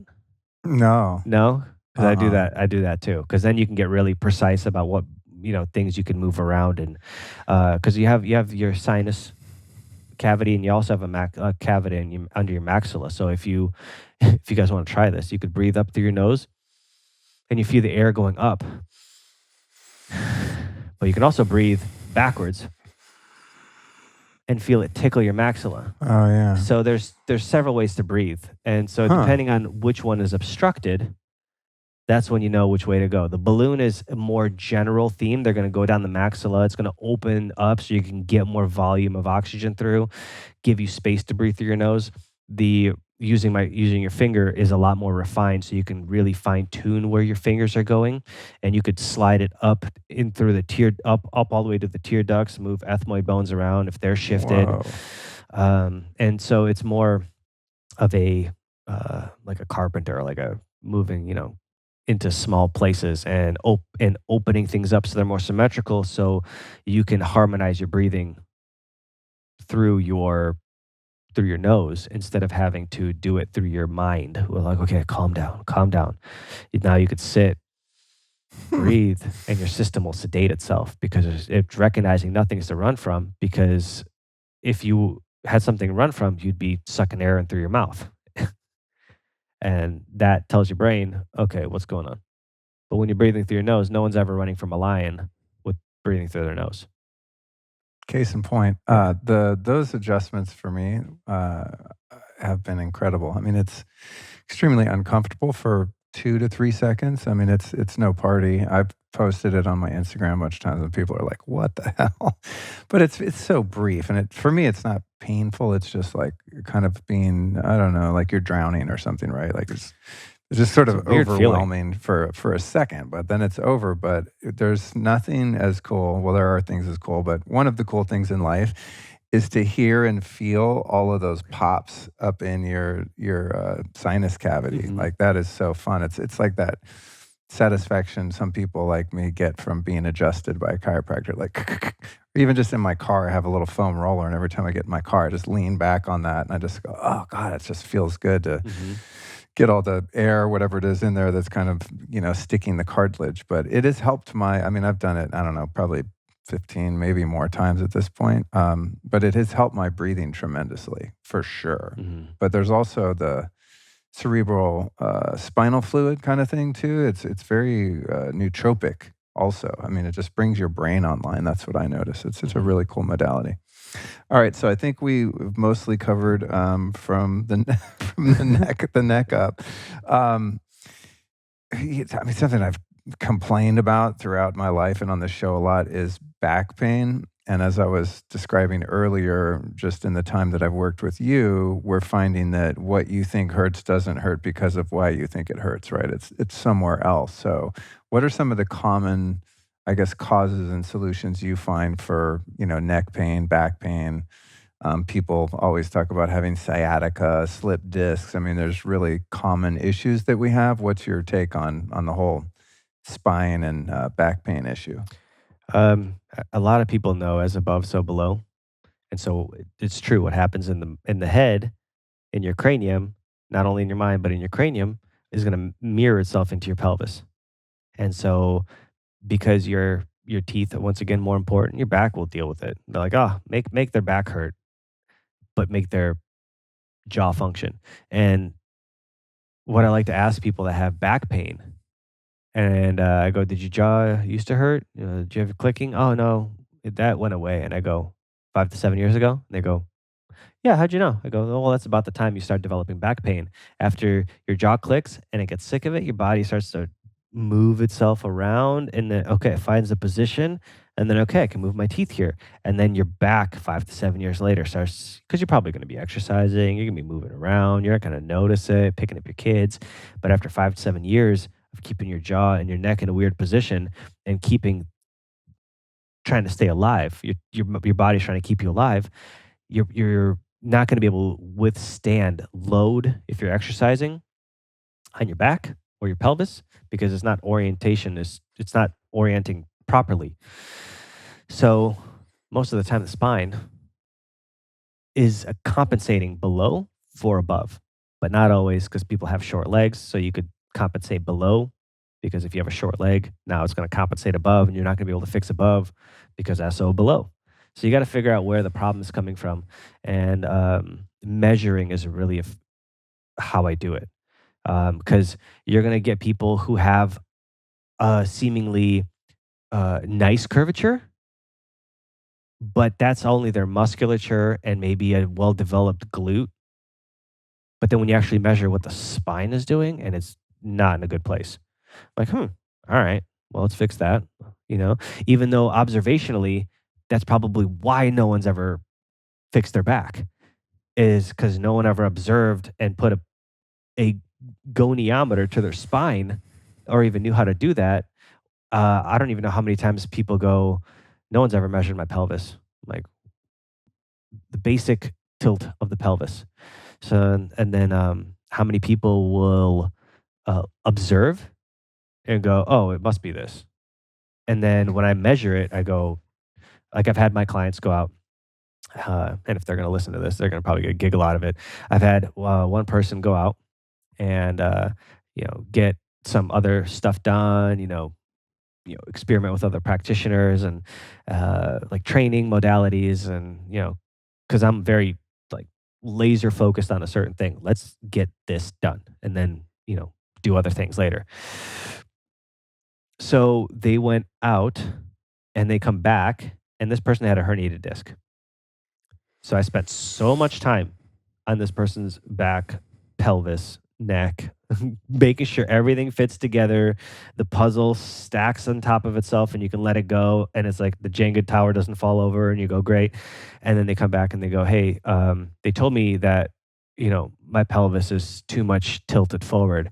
And I'm like, before you move any further, I'm like, grab my tools, measured. I go, actually, your pelvis is in the orthopedic perfectly in its orthopedic position between 7 and 10 degrees, and your spine is actually in a 17-degree curvature in your lumbar spine, which is exactly where it should be, 17 and a half, but she was like 17 and 17 degrees. And I'm like, do not let them touch this.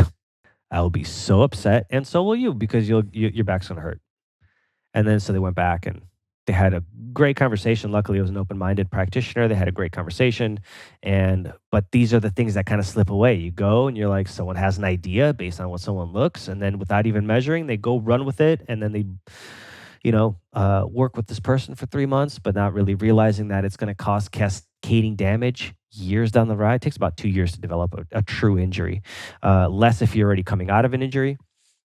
But yeah, people don't even know what they're setting people up for because they only observe, but they never actually assess, and that's probably a lot of what causes a lot of problems And nowadays. why your assessment was like 3 or 4 hours. Yeah, I knew how all these calipers and all the measurements.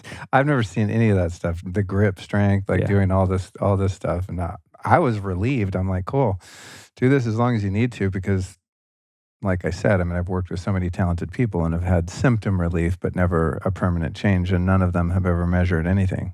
An yeah, X-ray here or there, yeah. But even how were you standing during the X-ray? Were you standing, sitting? Did they Right, did they hold you up? There's right, so many. What was your neck position like? right. So Okay, so what about you mentioned the pelvis? What do you do with women that are planning to get pregnant or are pregnant or are postpartum? And what do you do as far as the pelvis, any of the midsection there to help that process go well? Um, well, if someone has pain, the beautiful thing about pregnancy is there's relaxin and their body moves so easily. For the first trimester, I don't do anything. I go finish your first trimester if they're pregnant, because that's where most of the miscarriages happen. So when the moment they hit 12 weeks, I think it drops off like over 95%, something like that. If I get it wrong, sorry, Nathan Riley. well, but you generally don't want to mess with people in the first trimester or women in the first trimester. And then it gets a little bit more interesting in the third trimester, positioning wise, because you can occlude the artery which supplies the baby. So you have to make sure they're in the right position, and sometimes seated, because I have to have them on their back, and then I have to orient all sorts of different ways if they're still pregnant. But second trimester is pretty smooth. Like you could do pretty much whatever. Um, and when it comes to working with women that are pregnant, it's pretty much cut and dry, figuring out what's out of alignment, kind of guide it back into position. Um, and if you're doing it right, everything's going to work better. You're going to get more blood flow, like we're talking about. They're going to be able to breathe, which means the baby gets more blood, which means everyone's happier.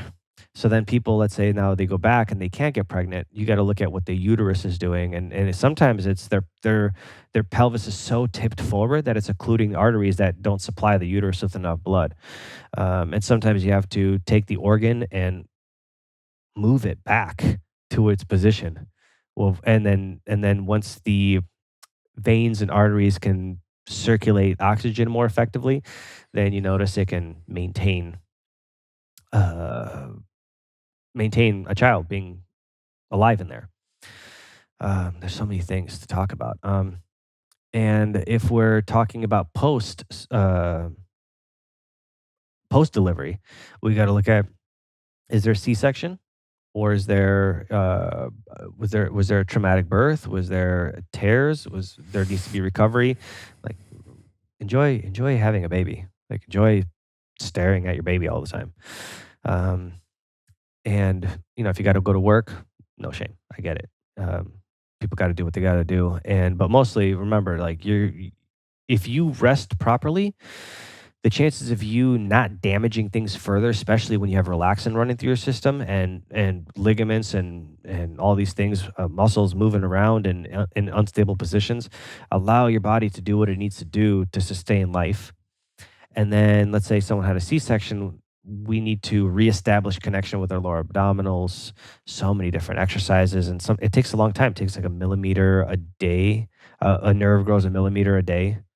So picture like, a minuscule amount. And if you have to regrow a nerve down your leg or into your lower abdominals, it could take months, 6 months, a year sometimes, before a nerve grows into that tissue. And hopefully your spine's in the correct position to be able to send electricity from your brain and then run current into that tissue, and then also be able to flush blood in and out of that tissue properly.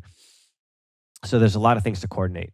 They pretty much cut you in half, rip you open, pull a baby out, and then do a little loop stitch and sew you back up together, put a little glue on, and then you're like, okay, make sure you poop and you can get out of here. I always find it funny that for men, they give them like, I think 6 to 8 weeks of like bed rest after they get a vasectomy. But a woman, all she needs to do is poop and then she's free to go. Really? Yeah. Damn. Yeah. Yeah. We had Nathan Riley on the show, and he was, giving us the download on the C-section stuff. It's a bummer when that has to happen, but everyone that's had one is like, whatever, we got it done. We have a kid, what I mean? And the kid's fine. And, everyone lives happily ever after for the most part. But yeah, man, that seems like it's a really rough experience for women to have to go through, and the issues with, the baby not getting the probiotic bath and all those things, which they're starting to become aware of, I think. These days. So Sarah had to have a C-section.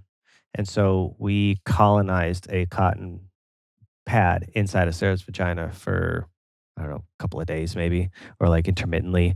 And then when she gave birth, I pretty much rubbed it all over her body, in her eye sockets, in her eyes. So I still was able to give that vaginal secretion as if she would be going through. You're a good dad, bro. It's a good man. And some people listening are probably like, what? Yeah. But we've talked about it before, with a few guests actually, how that's such an important part of the immune system, right? Is you're seeding the entire, not just gut, but whole biome of a baby when they come out vaginally. And if the doctor or someone like you doesn't know any better, when they get cut out of the abdomen and just like handed off, then they cleaned. Miss that yeah. It's a bunch of God knows what they use for, like, just, they're probably spraying Lysol on the baby in the average hospital. I can imagine. Oh, that's good stuff. Yeah. That's good information. I'm always asking people about things around pregnancy because we're in the process of allowing that to happen. So I'm selfishly learning for myself, but I know there's so many things like this that your average person just doesn't know. They're just not aware of. We're not Yeah. taught these things. So And it's so simple. And for the yeah, most part, yeah, I am pretty intense when it comes down to like my family's health. So I did give the delivery people kind of some some sternness and some aggressiveness around and looks around like, hey, I don't need that. I don't need what you're giving me right now. And I'm like rubbing my seating, and they're like, are like you I don't sure? need the Lysol. Yeah. Step back. We need to wash your kid. You don't. Yeah, And they're like, but we have to put on different gloves every time. I go, then do that. yeah. You're in a hospital. You change gloves all the time. Change your gloves and handle my baby. And then if you have to touch something else, change your gloves. It's Right. okay. And they're like, Yeah. I'm like, Yeah, I sorry. hope to, in an ideal situation, have a home birth, but I'm going to be that guy in the hospital. I'm going to be their worst Have to be. nightmare. Yeah, Yeah. have to be. I mean, if you just let things go as they go, because it's such a flawed system, you won't get optimal results, and in some cases have a bad experience. Mhm, You also work training coaches. Tell mhm. us a little bit about that. The first time I came over to your studio, what's the town you live outside of Austin? Manchester? Yeah, it's spelled Manchaca, but Oh, if you want to sound like a local, it's Manchac. Manchac. Okay. Yeah. I came over there and there's, I don't know, 20 people in your studio and there's Paul Czech videos up. And I mean, it's like a school, right? Yeah. And then I never really asked you about it and I don't know anything about that. So if someone wanted to become a you do that as well. So they go to the CHEK Oh, okay. Institute. I see. Yeah, Okay. there's the CHEK Institute, but we also have a community called Primal Pride. So I started coaching a lot of coaches, and my clients realized as they coached with me that they want to do what I did. So then I'm like, okay, we'll go to the CHEK Institute, learn these processes because it's going to be so much less expensive if you go get your education, and then I could fill in the gaps versus teaching you all the anatomy, all the physiology, all the terminology, and then it's going to be endless amounts of hours. Or they're already doing that. So go spend uh, not even 5% of what you hire me for. Let me work on you and optimize you and take you through the process so then you'll have an idea of how I practice. So then you could start either emulating or taking it for yourself. And then if you have questions around now, how do I apply this to another person then you can come in on Mondays, and for 2 hours we go live on different days, and we answer anyone's questions. Hey, I got a question about this. But sometimes it's also, hey, I'm feeling this way and I'm nervous about this, or I'm having a conflict with my partner. How can I best resolve that? And I go, well, we talk through it, and I can talk fully without having to, like a Instagram response. Cool. Yeah. Try this. So I can go into it, and it's all recorded. It's all stored. So primalpride.com. Basically, you get in, and then we have all of our resources that we have. I was looking at that today. There's a lot of content in there. There's more content that people consume, and so you have to go with what you're actually really enjoying, but then hop on the call, and then we'll help you discern all of it. Because once again, there's so many different facets, and how do you figure out what's best for you? And like, you found an airway dentist, but that airway dentist may not talk to the dentist, or they may have an ego, and then you have to go to another one, which is annoying. Or they, Right. they don't talk to your therapist. They don't talk to, your neurosomatic therapist, or they won't talk to me because I'm, not trained medically or Well, whatnot. that was one thing that I was really pleased about is that Dr. Winters and his staff over at the Hills Dental Spa, where you had already worked with a couple clients over there with Mhm, them, and they were totally on board. There was zero resistance from that. mhm. Oftentimes different specialties silo themselves or get siloed into their expertise, and they are oftentimes just ignorant of, or in a worst case scenario, threatened by Mhm. someone kind of coming in and uprooting part of their belief system, Yeah. which is a shame. I like your idea of like partnering up with all these different specialists because you're not a dentist, but Mhm. you have a number of dentists you work with, or chiropractors, or whoever, physical therapists, and building a team, because let's face it, in the modern world, with all of the offenses going to our detriment, we sometimes need a team, man. Especially if you're really chronically ill or in chronic pain, it's a multifaceted thing. So I like your idea of like, let's get the specialist to all communicate, and if a specialist doesn't like to work that way, God bless, we'll find someone who does. I think that's a Yeah. pretty good protocol. One thing that I didn't want to forget was the herbs that you sell over at Primal Fusion. And when I thought of that, like about an hour ago in this recording, I was like, I should have had him bring the volcano. Some people will know what a volcano is, Mhm. some will not. I don't have one at home because I know for sure I'd be putting 100% tobacco in it and hitting that thing all day. So it's one of the things I look forward to is coming to see you. I know I'm going to have a free pass and be able to, there's a little bit of tobacco in yours, but it's mostly these great herbs. And this is a very popular thing in Austin. Like most dudes I know here have the volcano, and we're hitting bags. I was at my friend Cal Callahan's house last night, and that was one of my favorite things about going over there. It's like being able to, I don't know if he has your herbs or some different ones in these little tins. But I don't know, it's a thing I'd never heard of, never saw in my life until I got here.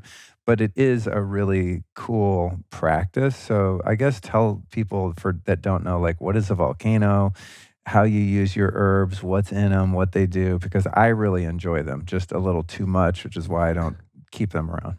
Yeah, so I learned this from Paul Czech, and I remember even I was hesitant. My parents smoked for 30 years. They finally quit smoking cigarettes. And I was always repulsed by tobacco because it was abused around me. And as you go through Paul Czech's teachings, he teaches you about shamanism and how shamans use tobacco, and I'm going, I don't need it. I don't want it. Well, and then also, sorry to interrupt, but there's a massive distinction I think many people miss between like a Marlboro full of chemicals grown with pesticides, all this other shit in there to make it more addictive and more harmful, Mhm. than natural, untainted tobacco Mhm. that is, as you said, historically relevant in terms of its ceremonial medicinal use. I mean, Mhm. it's no accident that every indigenous culture on the world that I'm aware of uses tobacco somehow. Yeah, I mean, it's especially because it's anti-parasitic as well. So if people make tea out of it, if you're not addicted to nicotine, if you are, then people may want to be hesitant about using that. But I mean, it's a naturally parasitic That's cleanses. funny because you can use it as a pesticide. Like you can make tobacco juice and spray it on your garden to keep pests off. Hmm. That's interesting. I never put those two together. Yeah. And so I was resistant when I became in the class that I was becoming a master practitioner with him. It was like 6 of us, and he was passing around bags, and he was like, "Paul's like, here." I'm like, "No, I don't want any. My parents smoke." He goes, "Try it." So I'm like, I tried it. I'm like, "Wow, okay." He goes, "I'll say this blessing. Try it." Okay, so I tried it. I'm like, "Oh, this is wonderful." So then I spent the rest of the times uh, uh, smoking, and I realized I'm like, "Wow, I could really focus. This is wonderful. My body feels great. My lungs don't feel caked up." I'm like, "Okay, maybe there's more to it." So I came home, started got a volcano, started getting the herbs, um, buying other people's And herbs. the volcano, for those listening, is it looks like a little silver volcano about the size of like a teapot, Yeah. and that's vaporizing whatever plant matter you put in there, Y- essentially, right? Yeah. So Like a people diffuser, sort of. yeah, pretty much. Because it's So not a vape, it's not like you're not like a vape. I've never used one, but I think it's like a thick liquid that gets so heated to make like a faux smoke. This yeah. seems like a different mechanism of action. Yeah, so people smoke out of, like, joints and pipes and blunts, I've never done bongs. that personally, Yeah. but And then people, that smoke out of the little nicotine things, those are oils that they right. The that vapes. the vapes, Yeah. yeah, and so they're, Cherry vape, bro. yeah, and so they interact with heat, and then they combust and then release whatever the Right. smoke. That can't be good. No, it's Vaping horrible cannot for be you. good because when people are using vapes, it just doesn't look healthy. And No. they're always like no offense to vapors out there, go nuts. But my observation at the airport over, someone's like hunched over and really hitting it hard. It's just Like Schmiegel, like my precious. yeah, it has a super like addictive looking energy to it, and I would know as someone who's struggled with addiction throughout my life. So the volcano is a dry herb vape where it comes with a basket. Like, here we go.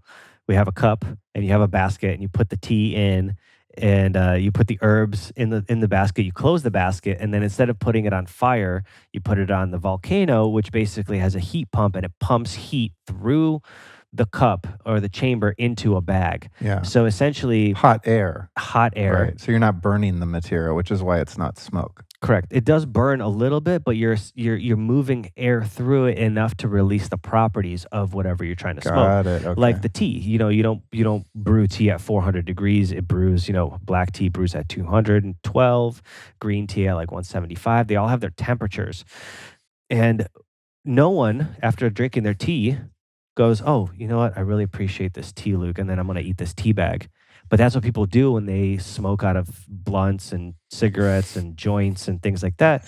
And you leave the tea bag in there. And then so when you want to make a new bag, you open the chamber, you take the herbs that you put in there and you smoked out, and you make a fresh bag. And you can't do that unconsciously. You can, 10 o'clock can hit and there's going to be a break at work and you can run outside and go, man, this sucks. Slam the back of your pack, put a cigarette in, inhale it, throw the butt out unconsciously, go back to work and you have that nicotine high. But when you're making a bag in a volcano, you can ask people who make it often, you can easily mess up the bag and it could taste like garbage. And you go, great, I wasted herbs, wasted money because you weren't paying attention or you oversprayed, you're not connecting with the material. And when you have the right amount of tobacco with the right amount of water, with the right amount of herbs, with the right amount of teas, and you close the bag, you wait for the right point, then you put the bag on. It's a ceremony every single time. And on the back of our herbs, there's a blessing that you want to say as to not disrespect tobacco, because when you disrespect tobacco, it teaches you respect, and that's when people get all these illnesses due to tobacco, because there's a straight disrespect. You're not using it for medicinal purposes or focus, or at least you're not being honest about it. You're using it to absolve yourself of some kind of emotion or some kind of feeling or this obligation that you've agreed to, but you really don't want to be doing it. And so you're abusing tobacco. And then when that happens, you pay the price. And like we were talking about earlier, indigenous people through all over the world don't have history of these sicknesses because they respect plants. And as weird as that sounds, to if most of civilization in the United States heard that, like, what do you mean they respect Well, they have plants? a relationship with plants, which does sound insane until you take a bunch of mushrooms and go in the forest. 100%. If you're paying attention, that 100%. is, you realize, oh, the trees know I'm here. I mean, I just know they know. Hmm. But I could have read that in a book, or some hippie like you could have told me that, and I'd be like, yeah, right. But there are different ways to have that experience. For me, it's 100%. usually been taking a bunch of mushrooms or something and going, oh, shit, okay, now I get it. Yeah. Because I wasn't raised in a culture that had that appreciation and that relationship with the elements and with all of nature. Just white boy from California. We didn't get taught that stuff. Dominionistic sort of relationship with nature, Yeah. not a cooperative one. So that's a good point. But with your herbs, what do you? I never looked at the ingredients. Is it like mugwort and like There's the a- herbs that you're smoking? What are a few of your favorites that are in there? like we named everything based on how you want to feel. Okay. So instead of feeling like, oak wood table or something like that, that kind of has like a fancy name to it. We're like, what do you want? Energy? Get the energy. It has like yerba mate, it'll have peppermint, it'll have spearmint, it'll have like ginkgo for your memory. And so you're not only energized, and like yerba mate's in there. So because you can still get a caffeine buzz from smoking yerba mate. Really? Oh yeah. Oh, You wow. smoke enough of that stuff and you're like, oh, man, my hands Wow, are kind of that's jittery. interesting. So each blend is calculated by Sarah. She formulated all of them, and then we kind of teased them out so to make sure they taste good and found the recipes. And Yeah, make sure they taste good, Yeah. really, 'cause some of them were, in the beginning, pretty All the ones I've tough to had over smoke. there, it's awesome. I mean, I can't wait till we take breaks. A, because you're usually beating the shit out of me. B, I know when we take a break, you're gonna fill up a bag and I'm gonna get to experience that. Yeah. So for people that wanna check that out, again, you can go to lukestory.com/primal fusion, and, you can find the various offerings that you have, including those herbs. But I did wanna mention that because it's kind of not something you really promote or talk Mm-mm. about. I didn't come over to your place, you're like, "Hey, check out these herbs." They're just kind of there, and I see all of your bins and your new organization shelves, and I thought, oh wow, we should talk about that because it's a pretty unique offering. There's one thing that I did forget. We're at 2 hours and 11 minutes, so thank you for your generosity of time, and thanks for everyone who is still listening. I hope this has been informative and beneficial for you. But we didn't talk about the feet. I know there's a lot of parts between the pelvis and the feet that we could have gone into, but as someone who, as I grow older, my feet I find are hurting a lot more, and just wearing pointy shoes, trying to be a hipster when I was a teenager, totally like cast morphed my feet almost like a Chinese foot binding kind of situation, and they just don't look like normal natural feet. Therefore, they don't function like that type of foot and are becoming painful. And when I talked to you about that the first time, you're like, ah, we don't even worry about the feet right now. If we start at the top, kind of like we've done in this conversation, your feet will likely work themselves out. But then we also, talked about the possibility of using toe spacers and doing exercises for your arches and stuff. So why are people in our modern society's feet so jacked up? You said it. You said it really well. They get stuffed in shoes. They get stuffed in cleats. If you think about the posture of someone who's feeling shame, their knees are buckled, right, in on themselves, and that pronation causes the arch to collapse. So there's a collapsing that occurs. You see it in other cultures. It's really easy to find it in like Indian cultures, not Native Americans, but like true Indian cultures, where you'll see this. You'll see them walking with their hands behind their back and their feet are turned out. And what that does is they're walking over the side of their feet, and that over time collapses their arch. And so that way it will deform the shape of the foot, and so you're not going to get, if you're trying to go heel over toe, you can't get the orientation back unless you bring the arch back, which brings the foot over the toe again. And that's why I was saying, once we work on that, then we can start working on getting the mobility on all the joints in the feet. And I played football for 11 years, and um, I would tape my ankles up, basically bind them, stuff them in the shoes. The tighter, the better, because they stay on. You can be quicker. But then I take the shoes off, and my feet would be killing me. And I got bunions, and through Neurosomatic plus CHEK, learning, my podiatrist that I went to is like, oh, we could shave them off. I was like, hold on, wait.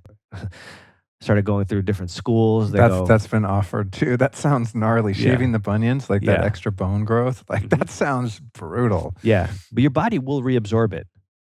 People look at my feet and they go, "Well, I can see a remnant. I know it looks like you can get your toe really far in that direction, but I don't see the bunion anymore." It's because I intentionally keep the arch and walk over my big toes, and it takes a long time, which is why I say don't really worry about it. Wear the spacers, and there's people who are really dedicated to making the foot look get the foot back to normal. And then we have to measure for, does someone have a short leg? Because if someone's leg is shorter than the other, then one leg being taller, that taller leg will want to try to collapse itself to make it symmetrical, while the other one might arch itself up to be symmetrical. So they can line the pelvis up so that your shoulders, your eyes could still stay level without your spine being compromised. Um, so the feet take a lot of work. They support your whole body weight. And if there's this excuse in the mind that's like, hey, I work at, this so and so, I can't take my shoes off, I can't do this. First of all, if they work from home, like toe spacers 24/7, especially if you wear dress shoes, you look at your foot, and if your big toe, that there's a tendon which is from the top of the toe here. If you see the tendon, there's a line in it, it should be straight from here, wherever it pulls up, it should be a straight line all the way through. But if you're starting to see a curve in the tendon, some of the things that you could do, I can show you. Matt Walden from the CHEK Institute showed me this one. He's an osteopath, and you basically Hopefully my feet aren't dirty. But you start by They might not be in the shot depending on how tight it is, but it's okay. You can describe it for okay. those that don't see the video. So let Most people listen to these, I think, more so than watching them anyway. So basically, you sit back, you kick your feet back, and you learn this from African runners. What they used to do is when they used to take breaks, what they do is the Achilles is sacred geometry for your space between your big toe and your second toe. And when you drive, if they can see this, but if you drive your heel between your first and second toe, it starts to create space. So when you have tight shoes, most people and they have that bunion forming, they're not going to be able to put that. It's going to be too much, which is why you start with toe spacers. Then you work to bigger toe spacers. Then if you can start by watching TV or something, you're already laying down. Stack your heel into between your first and second toe, your big toe and your second toe, and allow the creep to set in, because there's something called creep that we haven't even talked about yet, where the ligament, like taffy, if you pull it too hard, it snaps. But if you pull a little bit, it starts to heat up and then it starts to creep open. And so, since all those muscles and ligaments have formed to support the foot in a dysfunctional position, as you start to add where a nudge in the right direction, those ligaments need time to creep open, but also the physiology has to repattern itself in the mind from how do we now get the muscles, because now they were shortened to this degree, and that's how we fired them. Well, now we moved them open so people can get hurt. So it's something that you got to pace yourself and go, okay, well, if I do that exercise, I probably shouldn't go play pickleball. I probably shouldn't be playing tennis or anything that's really foot dominant, playing pickup basketball. And they should take a rest from doing that for a couple of days until they feel stable and confident. Same thing with the teeth. When we go back all the way to the teeth, every time they moved a tooth, my whole body felt like I was like kind of drunk. I was like, oh my God, nothing feels stable. And then a couple of days goes by, I'm like, okay, I'm getting some stability back. And then, 10 days goes by, I'm feeling great. Everything's firing. And then, 4 days later, they move the teeth and back to, oh, nothing feels stable. My neck hurts, my chest hurts. And every time the teeth move, it shifts the whole body. So, same thing with the feet. You want to be very gentle with your feet, but also mindful of how they move, because you want to reorient their function, because they're going to support your whole body. And every time you run, you're going to put about 600 to 1200 pounds of pressure per leg when you're running through the system. Has to Really? dissipate that much pressure Wow. per leg. Thank God I don't run. And so when you have someone that's clunking, running, sprinting is a little different, but striking, are you going to be like that panther that runs through the forest, or are you going to be like an elephant? Like, Right. What's your capacity to dissipate energy? And it's always going to go to the weakest link. For a lot of people, it's their bunions. It could be their ankles, could be their knees, could be their hips, could be their neck, could be their shoulder. Wherever's the weakest link, it's going to find it, because it has to dissipate that energy, or something's going to go. You hit your ankle slightly supinated, and if it's not stable, whoop, you rolled an ankle, because somewhere along the neurology gave out, the nervous system gave out, and then you blow your ankle out. So it's one of those things where you don't want to rush, and it takes time. When you restore the feet to their biological function, they will reabsorb the bones that they don't need and add tissues to where they do need. But then once again, you're rebuilding your feet. It takes a long time. Yeah, I've noticed. Yeah. I do my best with the spacers and also wearing wide clown shoes, Mhm. Which you really have to just let go of your aesthetic, appearance. Yeah. with these shoes. They're getting better, but back in the day, the first few I got, it was just like, people would literally comment like, dude, what's up with those shoes? Look like you should be hopping out of a clown car, but that's how they all should be shaped. That's the thing that is so annoying about it, is that who was the first human that was like, cool, my foot's shaped like this, with, I'm have my for those listening, have my palms together and the fingers apart, right? Like a V with Mhm. the wide end of your foot being your toes. Let's reverse that and make shoes that are pointy in the front and wide in the back where your foot is the most narrow in the heel. It's one of the dumbest things that humans have ever done, and we've done some pretty dumb shit. I think it was a fancy thing. It was, like, in France To or be something. to be more civilized and less Yeah. barbaric and And whatnot, right? I read a story about it. It might not be true, so I'm almost like don't even want to say it. But yeah, they were competing whoever had the longest shoes, and then one king was like, "No, we're done with this," and then like canceled all the long shoes and made him the longest shoe, or it was some kind of like really weird thing that happened like that. Yeah. And then so anytime someone has a long shoe, it shows status. And then there was another thing where they put stuff in their shoes. Yeah, so there was a bunch of smart dumb ideas that caused I the wish slow. that, like, those Vibram five-finger shoes became, like, super hot and trendy, because then anything below that level of weirdness would just look normal. Yeah. I still have never worn that. I don't My ego won't let me do it. I have too much ego still, like, I just can't. And I walk around in my slippers a lot of the time, like, Mhm. I wear some stupid shit, but those ones, I'm just, man, I just can't do it, even though I probably should. I definitely get looks. I get looks. Yeah, I mean, it's 100% just like being concerned how other people perceive you, which I've made leaps and bounds of progress in over the years, especially compared to when I was really young. That's all I thought about was what people thought about me. 'Cause I was so self-obsessed. But we still have our preferences, right? Even if you maybe gained a little humility over a period of time, you can't help but feel subconscious if you're presenting yourself to the world in a certain way that looks super weird to you. Yeah, and for straight disclosures here, like straight up, do not if you not moved in a while and you think Vibrams are a good idea, they are a great idea, but not right now. It's like don't get up and then run a marathon in Vibrams. You will mess your body up. Thank you for saying that, because dude, I read that book. It's about the barefoot runners So in like Born to Mexico. Run or Yeah, something like Born that. to Run.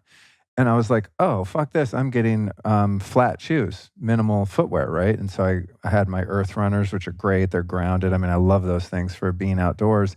And so I started running on those, in those, and was like, "Ah, I'm re-evolving myself," and then totally trashed my knees, and then told someone smart about it, and they were like, "Dude, yeah, humans have been not walking around in puffy shoes. We had minimal footwear made of leather or whatever, but there was no concrete or tile or wood flooring anywhere. There is no flat surfaces on Earth, except maybe a giant rock that happens to be flat, but you wouldn't be walking over that all day long like you would in a city, right?" And I was like, "Oh, so if you're not even meant to walk on flat surfaces, you're definitely not meant to run on them," and thus learned my lesson. And I've also not only jacked my knees, but I also hurt my feet, I think, from Mhm. wearing my Earth Runners on concrete for so many years. So now I really only wear them if I'm going to be on a natural surface.